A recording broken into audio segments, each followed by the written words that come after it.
Chapter 151. The two kept a low profile and remained calm. As such, they did not attract anyone's attention along the way. After all, there were so many disciples in the martial emperor hall, and most of them were cultivating in seclusion. It was normal for one or two unfamiliar faces to appear. Soon, the reception hall entered their line of sight. I thought it would be difficult. Ling Yunfei mumbled in disdain. We can't be careless before leaving the martial emperor hall, Qin Feiyang said in a low voice. A moment later, the two walked out from the reception hall, and the entrance was right in front of them. Once they stepped out of the entrance, it was the same as a fish returning to the ocean. You two, stop right there. However, at that moment, Elder Chu walked out from the reception hall, and when he saw the two, he frowned slightly and yelled. Their bodies stiffened. They were only a step away from leaving the martial emperor hall. They had to admit that this Elder Chu had appeared at the right time. Let's run, Ling Yunfei said in a low voice. Run if you can outrun the battle emperor. Qin Feiyang rolled his eyes before he turned toward Elder Chu and bowed. Greetings, Elder. Ling Yunfei immediately turned around and bowed as well. Elder Chu frowned and said, Why haven't I seen you two before? Qin Feiyang said with a smile, Since we entered the martial emperor hall, we have been cultivating in the cultivation room. It's normal that you don't remember us. Elder Chu said, flatly, That's impossible. Show me your identity medallions. Qin Feiyang's heart skipped a beat. As a matter of fact, he was most afraid of encountering Elder Chu, since everyone who entered the martial emperor hall had to obtain their identity badges from him. Elder Chu had seen all of them before, be it the deacon elders or the disciples. Elder Chu raised his eyebrows and yelled, What are you waiting for? Show it now. It seems like we won't be able to escape. Ling Yunfei's heart was filled with bitterness. Once Elder Chu discovered his and Qin Feiyang's real identities, they would surely be under strict surveillance. Why didn't you wait for me?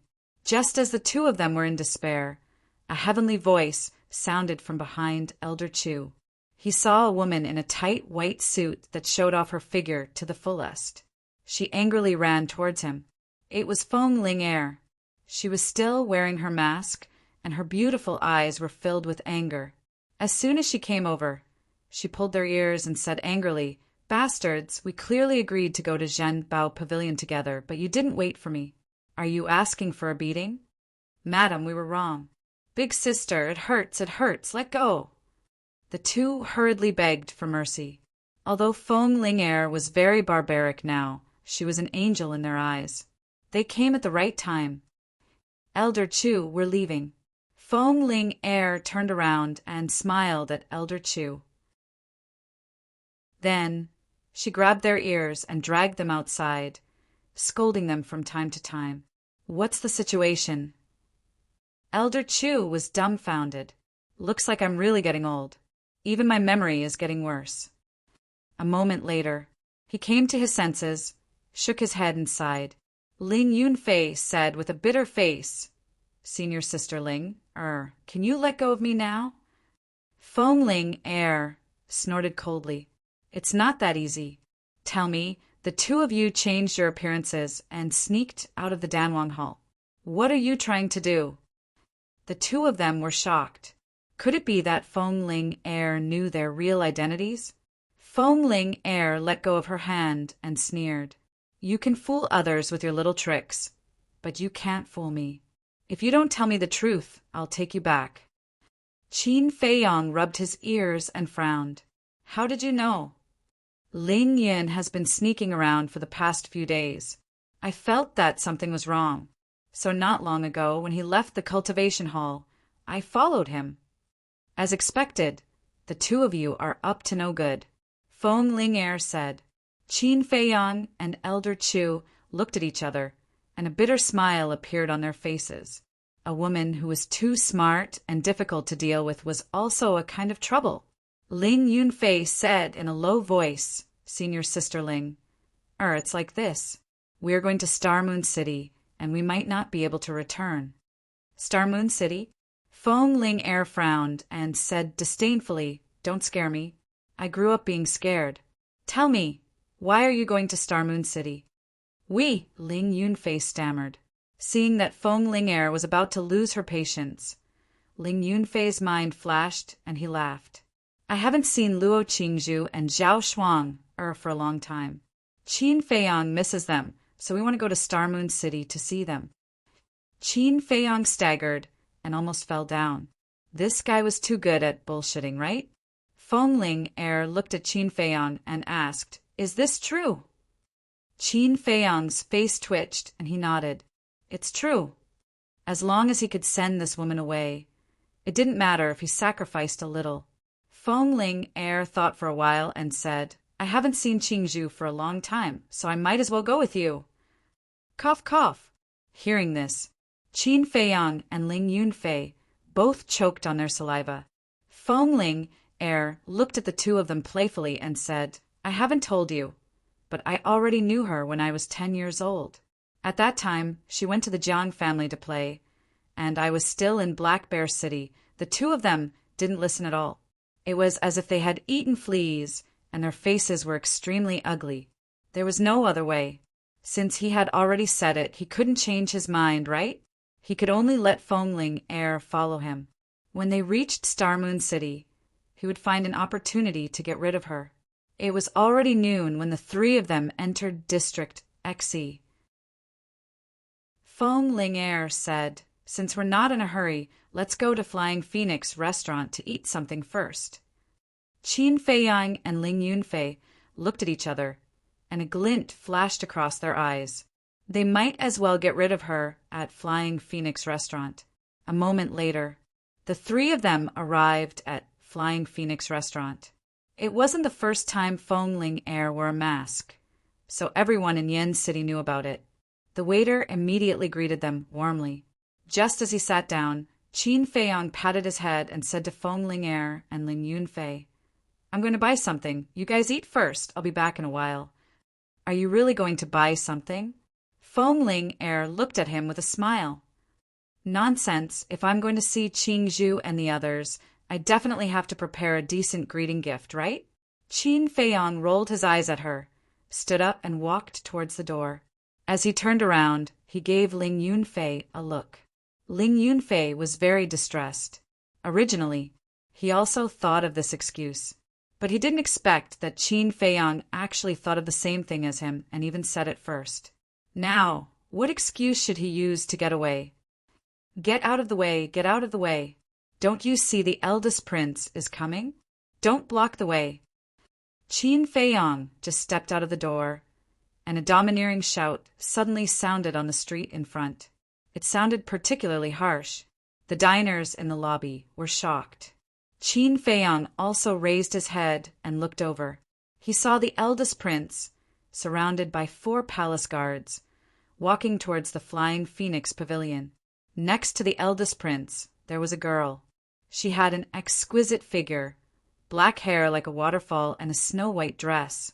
As she walked, it fluttered like a beautiful angel. It was particularly moving.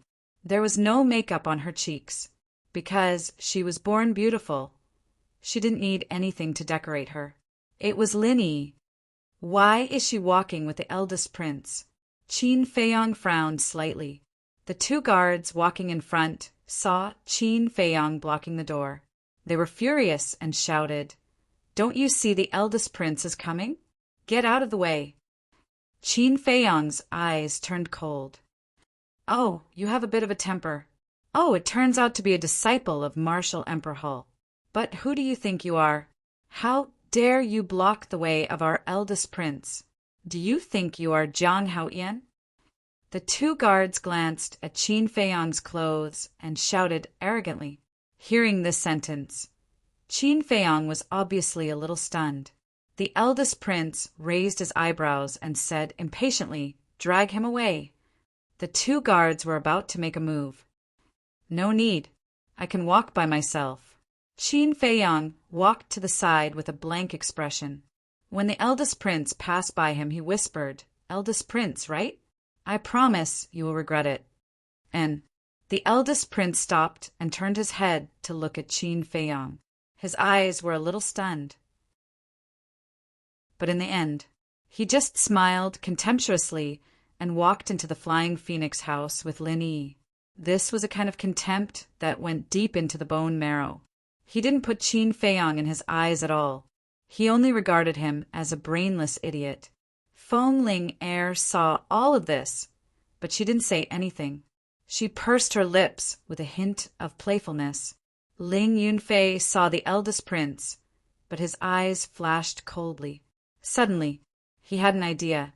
He retracted his gaze and looked at Feng Ling Er. He whispered, "Qin Feiyang must be very sad now. Senior sister, I will go and comfort him. By the way, I will pick some gifts for Luo Qingzhu and the others. You can enjoy them slowly." After that, he got up and ran toward Qin Feiyang. After meeting up with Qin Feiyang, the two quickly jumped into the crowd and rushed toward the city gate. Feng Ling Er was stunned and sneered. "Two bastards. Do you think I don't know what you are planning? You want to slip away? No way." She also got up and chased out. The waiter who brought the dishes over was dumbfounded. "Where is she? We finally got rid of her." Ling Yunfei turned his head and looked behind him. He didn't see Feng Ling Er and finally let out a long sigh. But at the same time, Qin Feiyang's body stiffened and his eyes stared straight ahead. "What are you looking at?" Ling Yunfei was suspicious. He looked along and his body stiffened. More than 10 meters in front of them, a masked woman stood in the crowd with her hands crossed over her chest. She was looking at them playfully. Who else could it be but Feng Ling Er? When did she run to the front? Their minds were in a mess. Alas! Qin Feiyang let out a helpless sigh and walked over with large strides. This woman was definitely not going to get rid of her now. After the two walked in, Feng Ling Er asked with a smile, "Aren't you going to choose a gift? Why are you going to the city gate?" Qin Feiyang smiled bitterly and said, "Okay, it's our fault. It's getting late, let's go." Ling Yunfei shook his head and sighed. "Senior sister, you are so beautiful and smart. Which man will dare to marry you in the future? I am really worried about you." Feng Ling Er said proudly, "The men who want to marry me can line up from here to the Martial Imperial Palace. Why do you need to worry?" So confident, Ling Yunfei was shocked. Chapter 152. Feng Ling Er looked at Qin Feiyang, pursed her lips, and said with a smile, "Do you know why Lin Yi and the eldest prince came out?" Qin Feiyang raised his eyebrows. Ling Yunfei asked curiously, "Why did they come out?" "Are you stupid? They are about to get married. Of course, they came out to cultivate their relationship. But according to my observation just now, it was the eldest prince who was courting." Lin Yi was very indifferent. Obviously, she was thinking about someone. Feng Ling Er glanced at Qin Feiyang playfully. Ling Yunfei also looked at Qin Feiyang and found that Qin Feiyang's face was extremely gloomy at the moment. A cold light flashed in his eyes and he sneered, "I don't know what kind of expression will appear on the eldest prince's face after knowing your identity." Qin Feiyang still didn't say a word. Half an hour later, the three finally walked out of Yen City and galloped toward Star Moon City along the main road. The berserk beasts near Yen City were very powerful. If they took the small roads or deep mountains, with their strength they would be eaten by berserk beasts halfway, let alone going to Star Moon City. But even if they took the main road, it was not necessarily safe, because some berserk beasts would ambush at night. So at night, the three hid in the castle to cultivate and waited until dawn to continue their journey. Along the way, there was no danger. 10 days later, in the evening, a majestic city finally entered the sight of the three. Although the scale was not as big as Yen City, it was not much worse. When they came to the city gate, Qin Feiyang looked up and saw 3 eye-catching words. Star Moon City. At the city gate, there were also 2 guards checking, but it was not as strict as Yen City. They only asked a few questions. While Feng Ling Er dealt with the two guards, Ling Yunfei poked Qin Feiyang's back and whispered, "Are we really going to enter Star Moon City?" Qin Feiyang whispered, "If you tell her the truth, we don't have to go in." "No." Ling Yunfei shook his head. What if that place really had some treasures? If he brought Feng Ling Er along, wouldn't he get a share? "All right, you can go in now." At this moment, one of the guards waved his hand and said. Feng Ling Er turned around and glanced at Qin Feiyang and Xiao Luo complacently. She then walked into the city. "Let's go. We'll think of something after we get in," Qin Feiyang said in a low voice and quickly followed. How troublesome. Ling Yunfei sighed inwardly. He quickly caught up and asked, "Senior Sister Ling, where are we going now?" "Nonsense. Of course I'm going to look for Qingzhu. I've been to Star Moon City before, so I know where she is." Feng Ling Er led the two of them to the entrance of the treasure pavilion. "What can I do for you three?" A staff member came up and asked. Feng Ling Er said, "Go and inform your young miss that Feng Ling Er is here to look for her." The staff member looked at the three of them suspiciously. Although they were all unfamiliar faces, they must have something to do with the young Mississippi. He did not dare to neglect them and hurriedly went to report. In less than 100 breaths, a young girl in a white silk dress walked out quickly. Her figure was slender, and her soft skin was like congealed fat, suffused with strands of luster. Her exquisite facial features were like a masterpiece of heaven without the slightest flaw. Her pair of big black eyes were as clear as a mirror, without the slightest impurity. Her waterfall-like black hair fluttered behind her. She was like a blooming snow lotus, white and flawless, pure as ice and jade. "She's Luo Qingzhu?" Ling Yunfei asked, with a trace of surprise in his eyes. Although Luo Qingzhu had been to Black Bear City many times, at that time he was not qualified to come into contact with such a proud daughter of heaven. Qin Feiyang nodded, looking a little embarrassed. Luo Qingzhu swept her eyes across the hall. When she saw Feng Ling Er, she said in surprise, "Sister Ling Er, it's really you." The staff member also tactfully retreated. Feng Ling Er went up and said with a smile, "Little girl, I haven't seen you for a few months.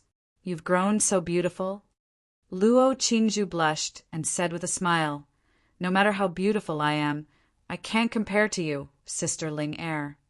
Little girl, your little mouth is getting sweeter and sweeter. Come, let Sister kiss you." Feng Ling Er stretched out her jade finger and lifted Luo Qingzhu's chin, looking very seductive.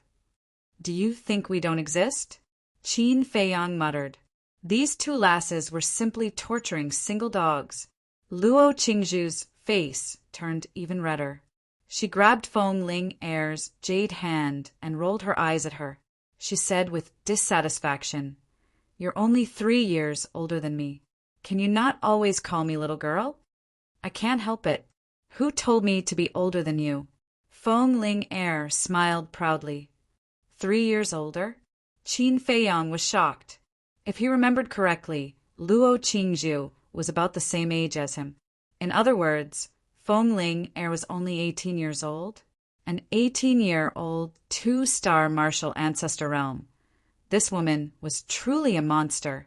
No wonder the martial Imperial Hall doted on her so much. Feng Ling Er looked around and said, "Little girl, I came all the way from Yen City to see you. Are you going to treat me like this? Look at me. I was so happy that I forgot. Come with me." Luo Qingzhu grabbed Feng Ling Er's hand and turned to walk to the second floor. Feng Ling Er didn't greet Qin Feiyang and Luo Qingzhu. She just left with Luo Qingzhu while laughing. "It seems that we've been treated like air." Ling Yunfei smiled bitterly. "Isn't this the best chance?" Qin Feiyang's eyes flashed. He turned and ran outside. "Chance." Ling Yunfei was stunned. He immediately reacted and chased after him. On the second floor of the treasure pavilion, Feng Ling Er smiled and said, Qingzhu, I'm not the only one who came. There's an old friend of yours. Old friend? Luo Qingzhu was stunned and asked, Who? Behind you. Feng Ling Er pointed behind her. Luo Qingzhu looked and shook her head. There's no one. No one. Feng Ling Er quickly turned around and was dumbfounded. Where were those two bastards? Not good. I was careless and let them escape. Feng Ling Er was flustered and exasperated. She glanced at both sides of the corridor. At the end of the corridor, there was a window. She quickly ran over and jumped out, landing on the street. She looked at both ends of the street. Not to mention people, there wasn't even a shadow. Luo Qingzhu also jumped down from the window. She looked at Feng Ling Er in confusion. There's indeed something wrong with those two bastards. Feng Ling Er clenched her jade-like hands and gritted her teeth in hatred. Luo Qingzhu frowned and said, Sister Ling Er, who is it? Feng Ling Er whispered a name in her ear. What? It's actually him. Luo Qingzhu's eyes were filled with disbelief. He actually came to Star Moon City? Feng Ling Er said in a deep voice.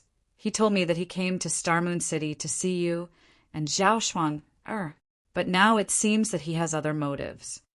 Luo Qingzhu said, Sister Ling Er, don't worry. Star Moon City only has one city gate. I'll immediately get a few battle kings to block the city gate. We'll find them sooner or later. Good idea. Battle kings are much faster than them. As long as we trap them in the city, we won't have to worry about not being able to catch them. Feng Ling Er sneered. I say, is there a need to do this? A bitter laugh rang out. Soon after, Qin Feiyang and Ling Yunfei walked out of a small alley not far away. Their faces were filled with helplessness and bitterness. They knew that their speed couldn't compare to Feng Ling Er's, so they hid here the moment they ran out of the treasure pavilion. They wanted to wait until Feng Ling Er couldn't find them. Then they would naturally give up. But they never expected that these two women would actually plan to send battle kings to block them. Wasn't this the same as forcing them to their deaths? Why were all the women they met so difficult to deal with? Why aren't you running? Don't worry, I won't chase after you. Feng Ling Er looked at them playfully. Qin Feiyang sighed and said, all right. We admit defeat. We surrender. A good man doesn't fight with a woman. Ling Yunfei nodded to comfort himself. Follow me up first. Luo Qingzhu glanced at the two of them. She couldn't tell who was Qin Feiyang and who was Ling Yunfei. Following Luo Qingzhu, the three of them went to the second floor and entered a simple lounge. After closing the door, Luo Qingzhu looked at the two of them and asked, Which one of you is Qin Feiyang? Me. Qin Feiyang sat down on a chair. Since he couldn't escape, he might as well take things as they came. Luo Qingzhu walked to him and scolded, You're really bold. You actually dared to come out alone. Aren't you afraid that the Danwang Hall will kill you? Qin Feiyang was stunned. He stood up and stepped forward. Face to face with Luo Qingzhu, he said flirtatiously, Are you worried about me? Don't tell me you've really fallen for me. Luo Qingzhu stuttered. Her cheeks were slightly red. This little girl's face is actually red. Qin Feiyang was stunned. He hurriedly took 2 steps back. This was not a joke. Right, where's Zhao Shuang? Is she okay? He quickly changed the topic. She's in the Martial King Hall. Do you want me to call her? Luo Qingzhu lowered her head and said, Let's not disturb her. Qin Feiyang shook his head. He took out 2 top-grade red fire-colored glass pellets from his Cosmos bag and said with a smile, Here, thank you for helping me hide my identity. Luo Qingzhu looked at the 2 pellets. Her beautiful eyes bloomed with a strange light, but in the end she shook her head and said, You've already given us perfect martial arts. We can't accept this. Perfect martial arts? Feng Ling Er was very surprised. Yes, he gave us 2, and one of them was in auxiliary martial arts. Luo Qingzhu nodded and smiled. She finally recovered her previous spirit. Feng Ling Er looked at Qin Feiyang in disbelief. Qin Feiyang directly stuffed the 2 pellets into Luo Qingzhu's hands. He turned to look at Feng Ling Er and said temptingly, "If you let us go, I'll also give you an auxiliary martial arts." "In your dreams." Feng Ling Er turned her head and looked away with a look of indifference. Seeing this, Qin Feiyang no longer talked nonsense. He looked at Ling Yunfei and said helplessly, "You see, I don't have a solution now. You do what you want." Ling Yunfei suddenly frowned. Finally, he gritted his teeth and said, "Senior Sister Ling, you guessed right. Our destination is not Star Moon City, but the desert in the extreme north." "What?" Luo Qingzhu's beautiful face turned pale. Qin Feiyang's pupils shrank. He asked, "You know that desert?" "Not only me. Everyone in Star Moon City knows." Chapter 153. Qin Feiyang frowned. It seemed that the situation was not good. Sure enough, Luo Qingzhu's next words confirmed this point. She said, the desert was not only vast and boundless, but also full of danger. No one had ever walked out of it alive. The people of Xingyue City called it the Death Desert and regarded it as a forbidden area. Feng Ling Er frowned and asked, "What are you 2 doing in the Death Desert?" Ling Yunfei was silent. Qin Feiyang did not say anything. Feng Ling Er threatened, "If you don't say it, I'll inform Elder Wan now." "All right, I'll tell you. I'm going to the Death Desert to find out the cause of my father's death," Ling Yunfei said in a deep voice. "Cause of death?" Feng Ling Er was shocked. "That's right. Back then, my father went to the Death Desert and lost his life." Ling Yunfei nodded with a trace of pain in his eyes. Feng Ling Er was stunned. She did not expect such a thing to happen. "I'm sorry." Her face was full of apologies. "It's okay." Ling Yunfei smiled reluctantly. "But even so, I won't allow you to go to the Death Desert, because you're going to die. The cause of your father's death can wait until you become a battle king or even a battle emperor. You don't have to be in a hurry. Don't think that I'm joking with you. I know the 2 law-enforcing elders of Xingyue City's Martial Imperial Palace. As long as I say the word, you won't be able to escape." Feng Ling Er said, "Senior sister, I know you're doing this for my own good, but this time I have to go, because I don't know how long I can live. What if I die one day? After all, the path of cultivation is full of danger. I can lose my life at any time.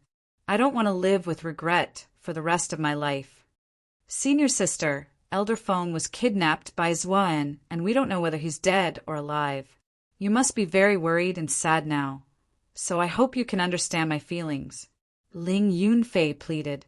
Feng Ling Er looked at Ling Yunfei with flickering eyes. "Alas!" In the end, she sighed faintly and said, "All right, since you're so pitiful, I won't stop you. But the prerequisite is that I'll go too." "Ah." Ling Yunfei was shocked and looked at Ling Yunfei for help. Qin Feiyang said, "You can go, but you're not allowed to act recklessly on the way." Feng Ling Er glared at him and said angrily, "When have I ever been willful?" "You're being willful all the time." Qin Feiyang mercilessly counterattacked. Even the desert of death was so dangerous, let alone that strange place. Therefore, he had to advance step by step and eliminate all hidden dangers in advance. "Little bastard, say that again." Feng Ling Er gnashed her teeth and stared at him. Her beautiful eyes were full of anger. If she took off her mask, she would find that she was very cute now. "It's the same no matter how many times I say it." Qin Feiyang looked straight at her without dodging. If it was a normal day, he could give in. After all, as a man, he had to be magnanimous and give in to women. But in the face of serious business, he would not compromise with any woman. Ling air had an illusion at this moment. She felt that the current Qin Feiyang seemed to be a different person. He had the aura of an overlord of heaven and earth, especially his eyes, which were sharp and somewhat intimidating, made her have the idea of avoiding. How could this be? I'm actually afraid of him in my heart? Ling air found it hard to believe. Qin Feiyang was only an 8-star martial master, but she was a 2-star martial grandmaster. There was a difference of a few small realms. It should be Qin Feiyang who was afraid of her? She did not dare to continue looking at him, because the fear in her heart had become stronger. She was really afraid that she could not control herself and lowered her head to Qin Feiyang. Her self-esteem, her pride, would not allow this to happen. So, she looked away and coldly snorted, "This aunt is magnanimous and will not argue with you." In this invisible contest, Qin Feiyang had won. He turned his gaze and looked at Luo Qingzhu, asking, "Is there a safer route from Xingyue City to the Desert of Death?" Yes, Luo Qingzhu nodded. Although the Desert of Death was dangerous, many people liked to explore it. Of course, they only entered the periphery and did not dare to go deep. Therefore, over the years, they slowly opened up a safe route. However, this safe route wasn't completely free of danger. Along the way, they would still encounter many fierce beasts. This depended on luck. If one was lucky, they would only encounter low-level fierce beasts. If one was unlucky and encountered a few martial grandmasters or even war king-level fierce beasts, their lives would be in danger. Qin Feiyang laughed. "Then I'll have to trouble you to draw a map for me." This, Luo Qingzhu hesitated for a moment and nodded. "All right, wait a moment." Then he walked to the desk and drew with a brush. Not long after, a map appeared in front of him. "The place I marked with the red dot is the most dangerous place. You must be careful. In addition, there are 3 black dots. They are absolutely safe places. You can stop cultivating and adjust your state." Luo Qingzhu pointed at the map and introduced it to the 3 of them in detail. "You're really thoughtful," Qin Feiyang muttered. Although the 3 safe spots might not be useful, he would remember Luo Qingzhu's good intentions. It was late at night. There was no moon in the sky, and it was pitch black outside the city. It was obviously not suitable for traveling. The 3 of them stayed in the treasure pavilion. In the dead of night, Qin Feiyang stood in front of the window and looked at the dark sky. He was like an old monk in meditation and did not move for a long time. Buzz! He did not know how long had passed. He sensed the image crystal in his Qingkuan bag buzzing and trembling.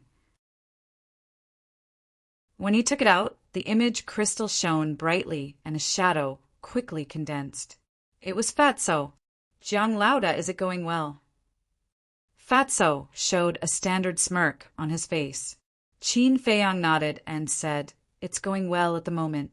Did anything major happen in Yan City these days?"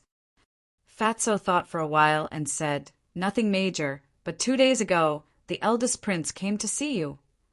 Qin Feiyang raised his eyebrows and asked, "Why is he looking for me?" "He wants you to help him refine 10 top-grade crimson fire colored glass pills. It seems to be a betrothal gift for the Lin family. The medicinal materials are now with Fat Lord. Boss, do you want to help? If you don't, Fat Lord will return the medicinal materials to him tomorrow. According to Fat Lord's intention, we won't help him. Who told him to steal your woman?" Fatso's face was full of disdain. Qin Feiyang frowned and said, "I'll say it again. I only treat Lin Yi as a sister. She's a sister now. Who knows in the future?" Fatso smirked. Qin Feiyang's face darkened and said coldly, "You should be glad that I'm not in Yan City now. Otherwise, even if you don't die, you will lose a layer of skin. Keep the medicinal materials for the 10 crimson fire colored glass pills first. In addition, inform me immediately if there is news about the blood-killing token." "Roger." Fatso stood at attention. Qin Feiyang rolled his eyes and asked, "Is there anything else?" "No, I wish you a safe journey. Pick up a few more girls. Let's go." As soon as Fatso finished speaking, the virtual image quickly disintegrated. Qin Feiyang shook his head and laughed. He put away the image crystal, entered the castle, and continued to copy the return formula. The next day, early morning, it was drizzling and the weather was getting colder and colder. After saying goodbye to Luo Qingzhu, the three walked straight to the city gate. Ling Yunfei whispered, "Did you notice that Luo Qingzhu wants to follow us?" Qin Feiyang nodded. Last night he had already noticed it, but he didn't point it out. "Is anyone going to the Death Desert? If there is, let's go together. We can take care of each other on the way." Outside the city gate, there were more than a dozen people gathered. There were men and women, old and young, and their strength was quite good. Among them, a big man in black was shouting with all his strength. When the three passed by, the big man immediately stepped forward, grabbed Qin Feiyang's hand, and said with a smile, "Little brother, are you going to the Death Desert?" Qin Feiyang raised his eyebrows, reached out, and pushed the big man away, shook his head, and said, "We're not going." "I'm sorry." The big man in black smiled apologetically, turned around, and continued to shout. But there was a trace of disdain in his eyes. Two delicate boys and a delicate girl. Not to mention going to the Death Desert, they would probably be scared to death on the way. Feng Ling Er clearly saw this trace of disdain. Her seemingly thin and delicate body emitted a cold aura. "Let's go. There's nothing to fuss about," Qin Feiyang said lightly. Ling Yunfei said with a smile, "Senior sister, we agreed that we won't be willful." "Humph." Feng Ling Er snorted coldly and took the lead to walk toward a small path. "Hey, isn't the small path they're going to the Death Desert?" The big man in black and the group were puzzled. An old man in green said lightly, "You're thinking too much. Even if you give them a few guts, they won't dare to go to the Death Desert." The others also nodded, and their faces were full of contempt. "I'll bear with it." Feng Ling Er clenched her jade-like hands, and her eyes were cold. If it wasn't for the agreement, she would have flipped out. The small path was only 1 meter wide, and it meandered all the way to the depths of the mountain.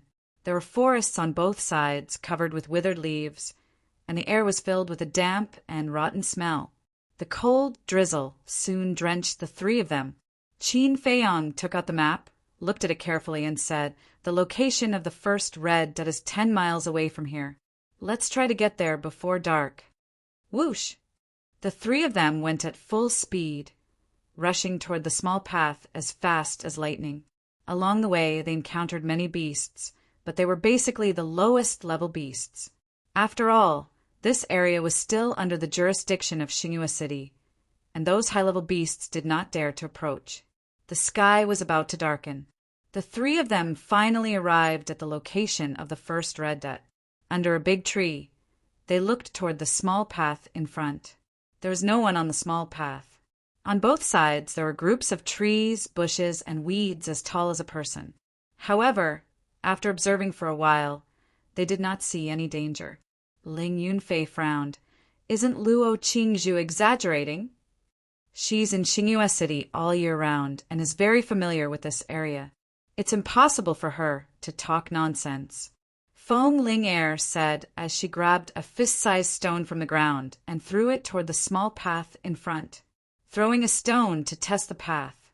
However, the stone fell to the ground and did not cause any changes. The surroundings were still dead silent.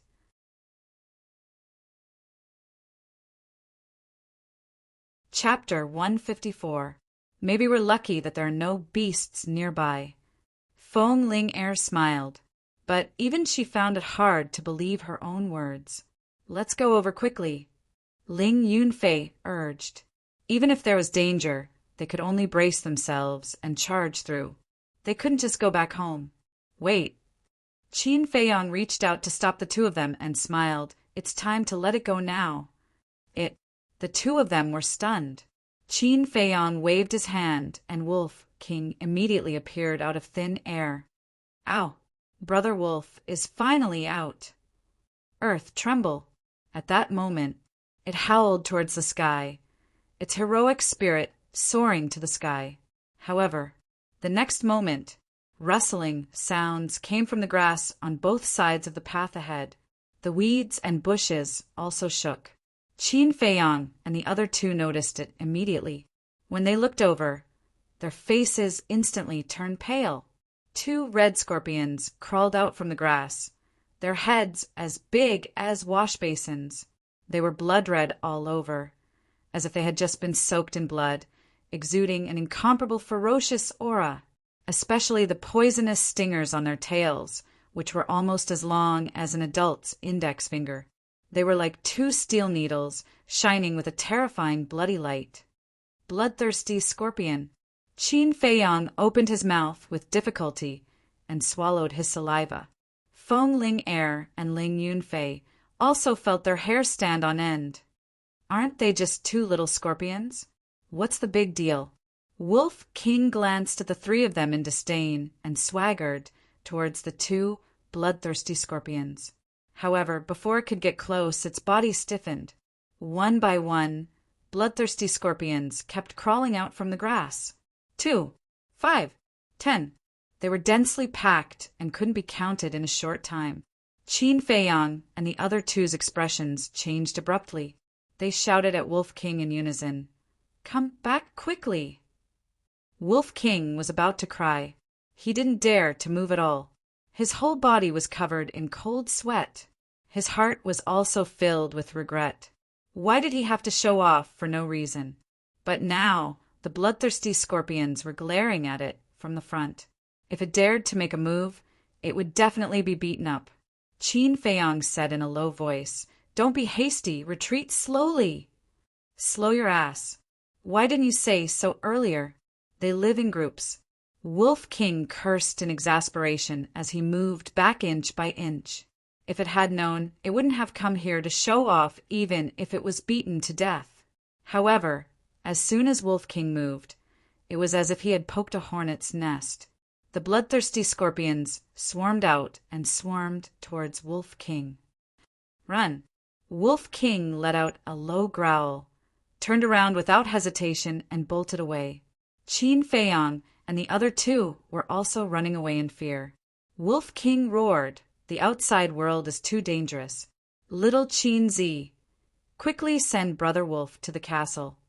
"In your dreams," Qin Feiyang snorted coldly. Some time ago, it was clamoring to come out. Now that it was in danger, it wanted to hide inside. How could it be so easy? "Disloyal bastard, Brother Wolf will bite you to death." Wolf King roared angrily. When he looked back, he was so scared that he almost peed. Those bloodthirsty scorpions were not slower than him at all. Distance. They were quickly closing in. "Help Brother Wolf." Wolf King hurriedly asked for help. Feng Ling-er was a 2-star martial grandmaster. Although she did not have any auxiliary martial arts techniques, she was undoubtedly the fastest.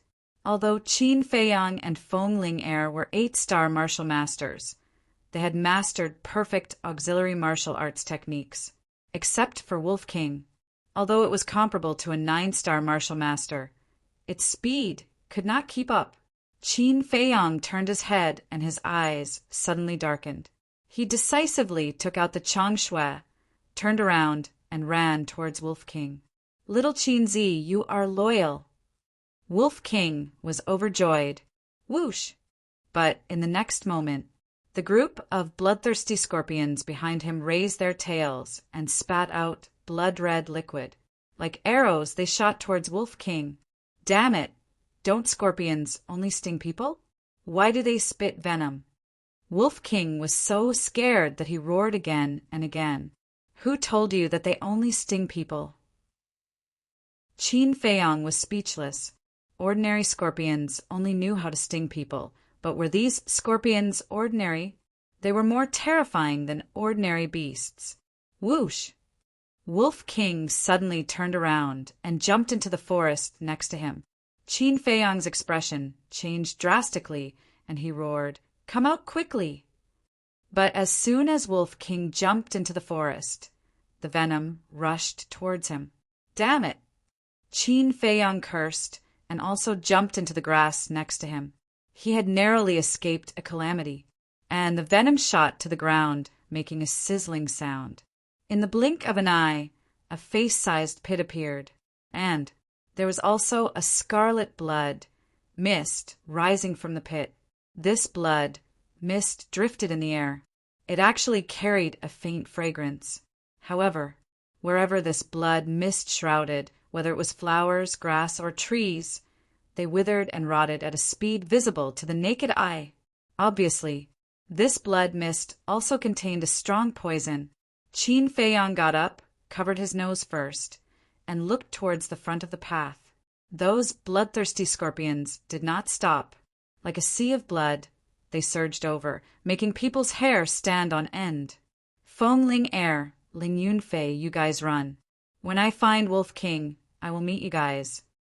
Qin Feiyang roared and went into the forest without looking back, looking for Wolf King. Extremely annoyed. This damn white-eyed wolf. Didn't he know that the forest was more dangerous than the path? Hearing Qin Feiyang's roar, Ling Yunfei and Feng Ling Air immediately turned around and fled along the path, and the scorpions did not chase after them. Instead, they rushed into the forest and swarmed towards Qin Feiyang. Qin Feiyang's face was gloomy to the extreme. As he ran, he scanned the forest. The sky was getting darker and darker. If he did not leave the forest, he was afraid that he would not only face the scorpions, but also other birds and beasts. Ow! Roar! Suddenly, from the left, there was a wolf howl and a beast roar. Qin Feiyang slammed on the brakes, turned around, and sped away. Crack! Rustle! Behind, the bloodthirsty scorpions were like a swarm of locusts. Wherever they passed, they were unstoppable.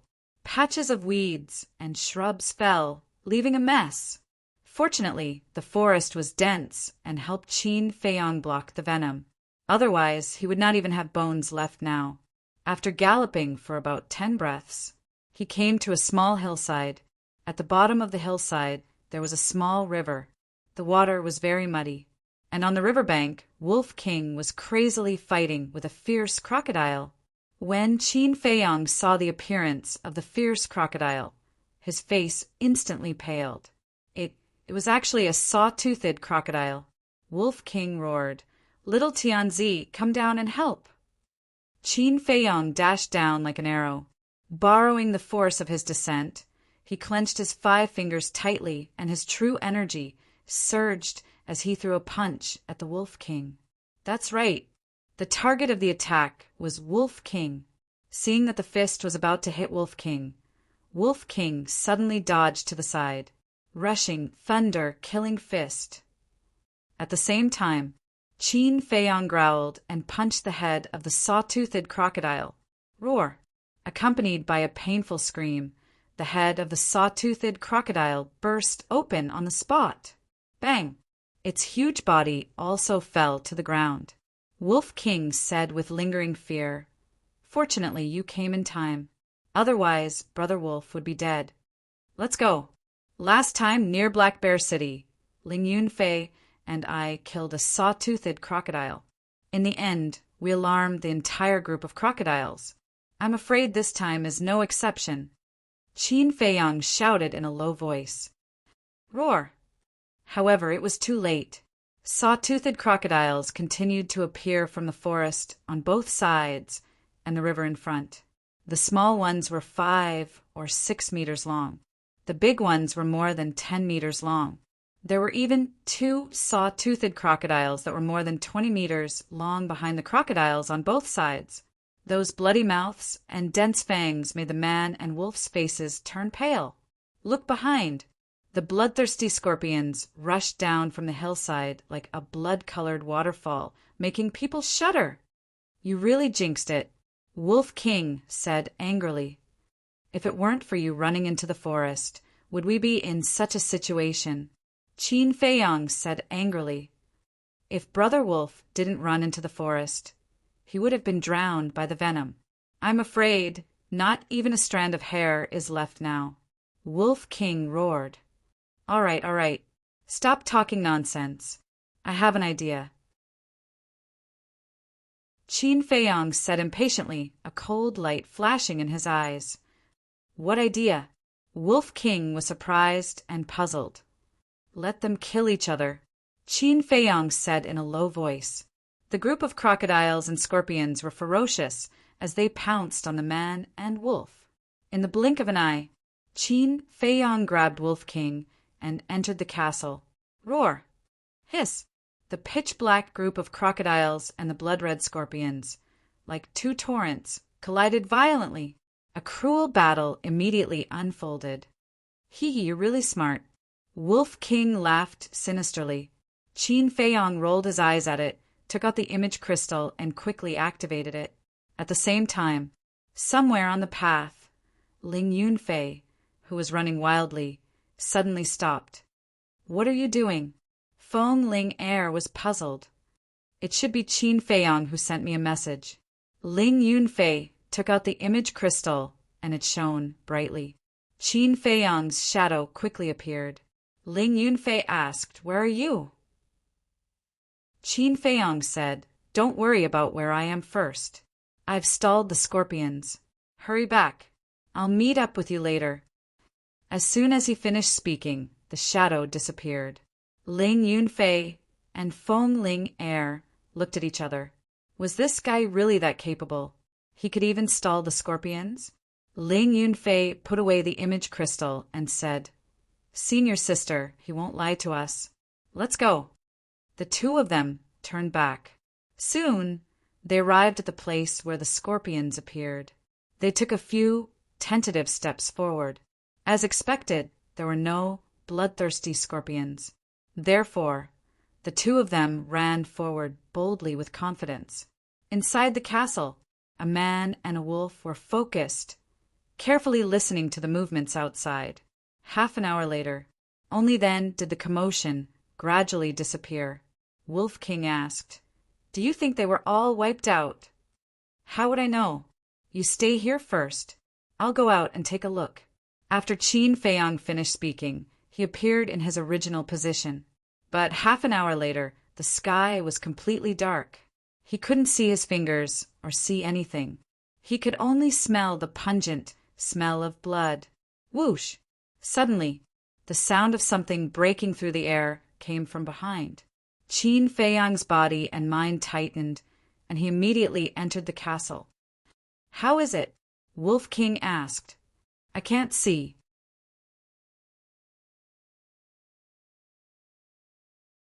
Chapter 155.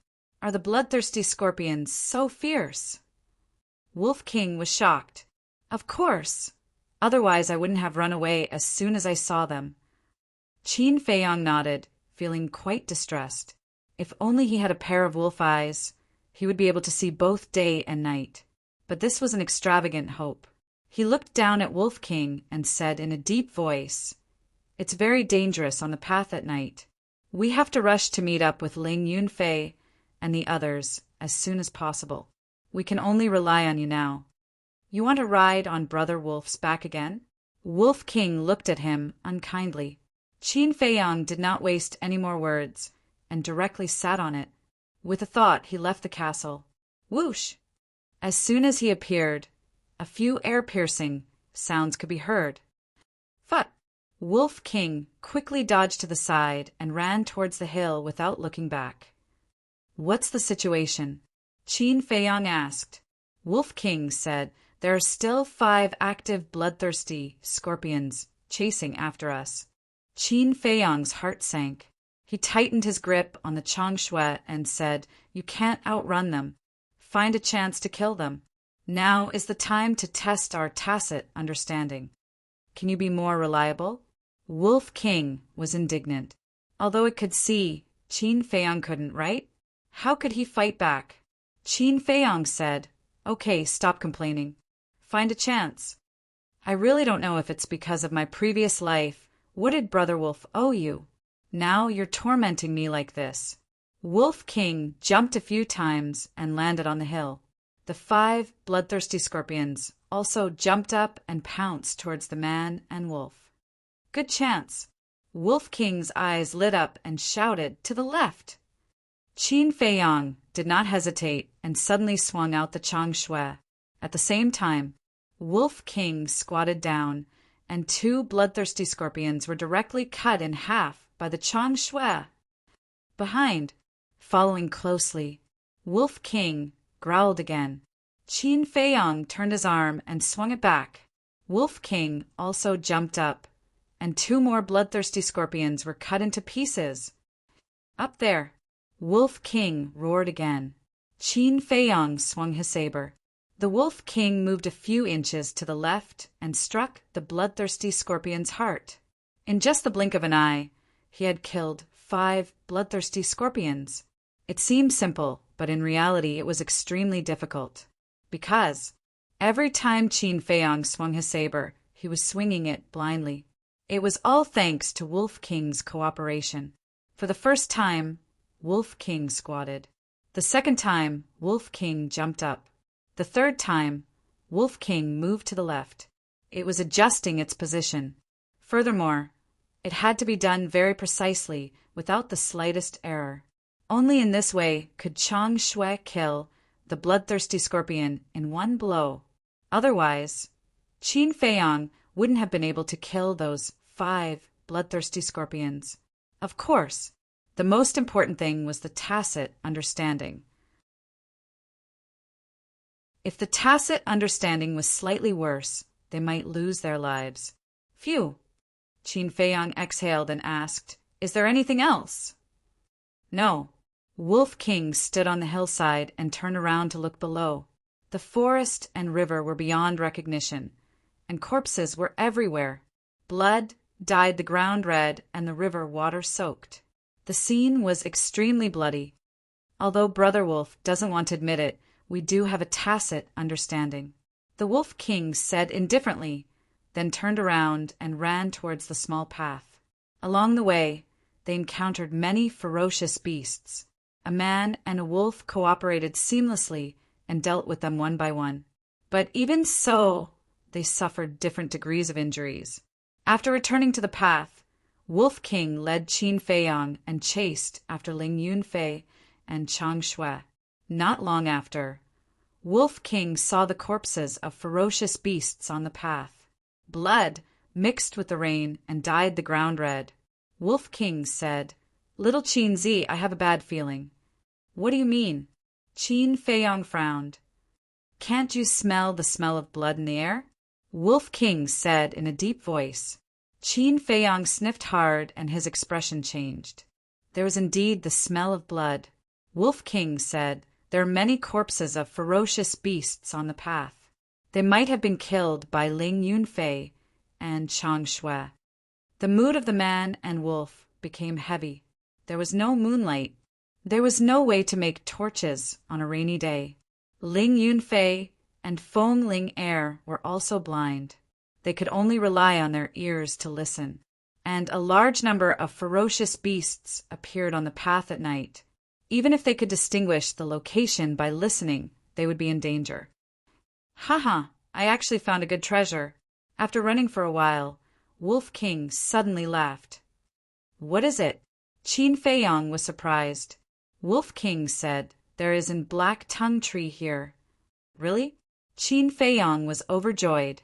The black tongue tree itself was not valuable, but the bark of the black tongue tree contained rich oil and could be made into torches. Moreover, as long as it was not soaked in water, it would not go out. Wolf King sighed again. "We were happy for nothing. The bark has been stripped off, and the traces are still new." Qin Feiyang's veins bulged, and he really wanted to slap him. The traces were new. Could it be that Ling Yunfei and Chang Shui pulled them out? Thinking of this, Qin Feiyang hurriedly said, "Quickly take out your full speed." With a torch, although they could see the surroundings clearly, there was also a fatal drawback.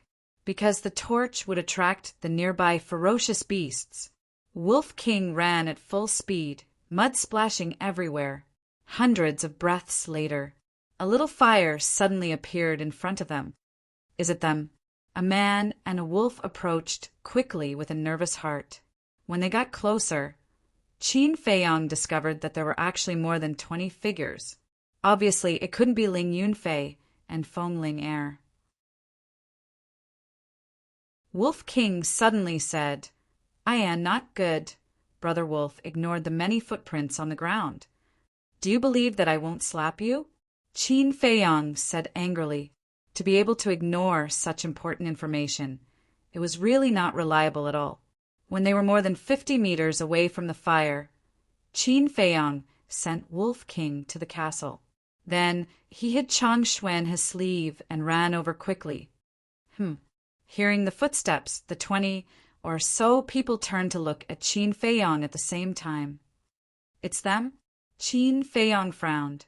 Under the light of the fire, many familiar faces could be seen. It was the black-clothed man and others who invited him to team up outside the city in the morning. Those people also saw Qin Feiyong's true face.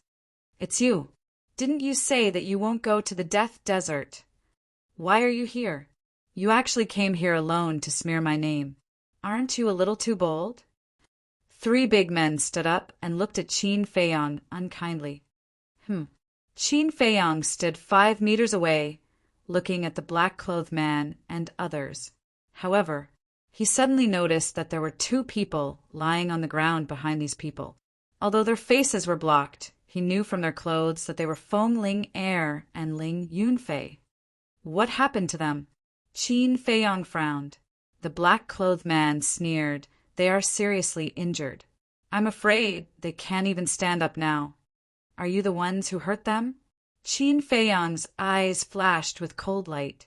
An old man in green shook his head and said, "It's true that good people don't have good karma. We saved them. If it weren't for them, they would have been eaten by the beasts." Qin Feiyong raised his eyebrows and said, "Then I thank you on behalf of them. Can you let me pass?" "Yes, get out of the way." The old man in green waved his hand, and several people standing in the middle of the road retreated to the side. At that moment, Qin Feiyong clearly saw the situation of Feng Ling Er and Chang Shui. The 2 of them were lying on the ground, unconscious. Their faces were as pale as paper, and their bodies were full of injuries. There were even a few claw marks that were so deep that bones could be seen. In the grass next to the 2 of them, there were 2 beasts lying. There was a fist-sized, bloody hole in their heads. Blood was gushing out. They were already dead. Qin Feiyong hurriedly walked over. However, the black-clothed man suddenly stood in front of him and sneered, "If you want to see them, hand over the Qinkuin bag first." At the same time, the others rushed forward and surrounded Qin Feiyong in the middle. "What do you mean?" Qin Feiyong narrowed his eyes and glanced at them one by one. Everyone's face was filled with greed. "Isn't it obvious?" The black-clothed man shrugged his shoulders and said with a face full of ridicule, "If you had accepted my invitation in the morning and traveled with us, wouldn't everything have been fine?"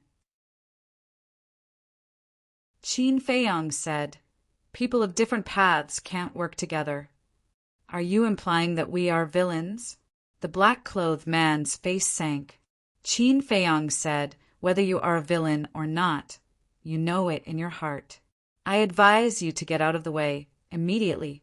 Otherwise, when we return to Xingyue City, it will be your death date.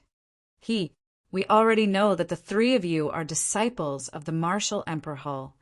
But if you die here, I bet the Martial Emperor Hall won't be able to find out who did it. So you better be smart and hand over the Qinkuin bag. If that's the case, we can consider letting you live." The old man in azure clothes sneered. "If I didn't get rid of those bloodthirsty scorpions, would you be able to make it here alive? But now, not only did you not say thank you, you even took our Qinkuin bag. You're worse than a dog. At least a dog knows how to repay kindness." Qin Feiyong's face sank. "You? Haha, are you talking in your sleep? You think you can get rid of the bloodthirsty scorpions with your strength?" The group laughed in disdain. The black-clothed man's eyes turned cold as he shouted, "Cut the crap, hand over the Chinquin bag, or don't blame me for being impolite." Qin Feiyong nodded. "Sure, I can give you the Chinquin bag, but I have to confirm whether they're dead or not." The black-clothed man said, "Hand over the Chinquin bag, and I'll let you see them." Qin Feiyong said, "What if I hand it over and you don't want to admit it? I don't trust you anyway. Do you think you have a choice?" The black-clothed man waved his hand, and the others immediately approached Qin Feiyong step by step. Qin Feiyong hurriedly stretched out his hand. "Fine, fine, fine, I'll give it to you." "That's a wise choice. Hand it over." The black-clothed man smiled, took a step forward, and stretched out his hand in front of Qin Feiyong. Qin Feiyong glanced around. There was only the black-clothed man in front of him. Beside him was the old man in azure clothes and a middle-aged woman. As long as he took the black-clothed man by surprise and tore open a gap, he would be able to quickly rescue Ling Yunfei and Qin Feiyong. However, since these people were taking his Chinquin bag, it meant that Ling Yunfei and Feng Ling Air's Chinquin bags had already been taken by them. Feng Ling Air's Chinquin bag still contained a top-grade red fire-colored glass pill, so he couldn't let these people take advantage of it.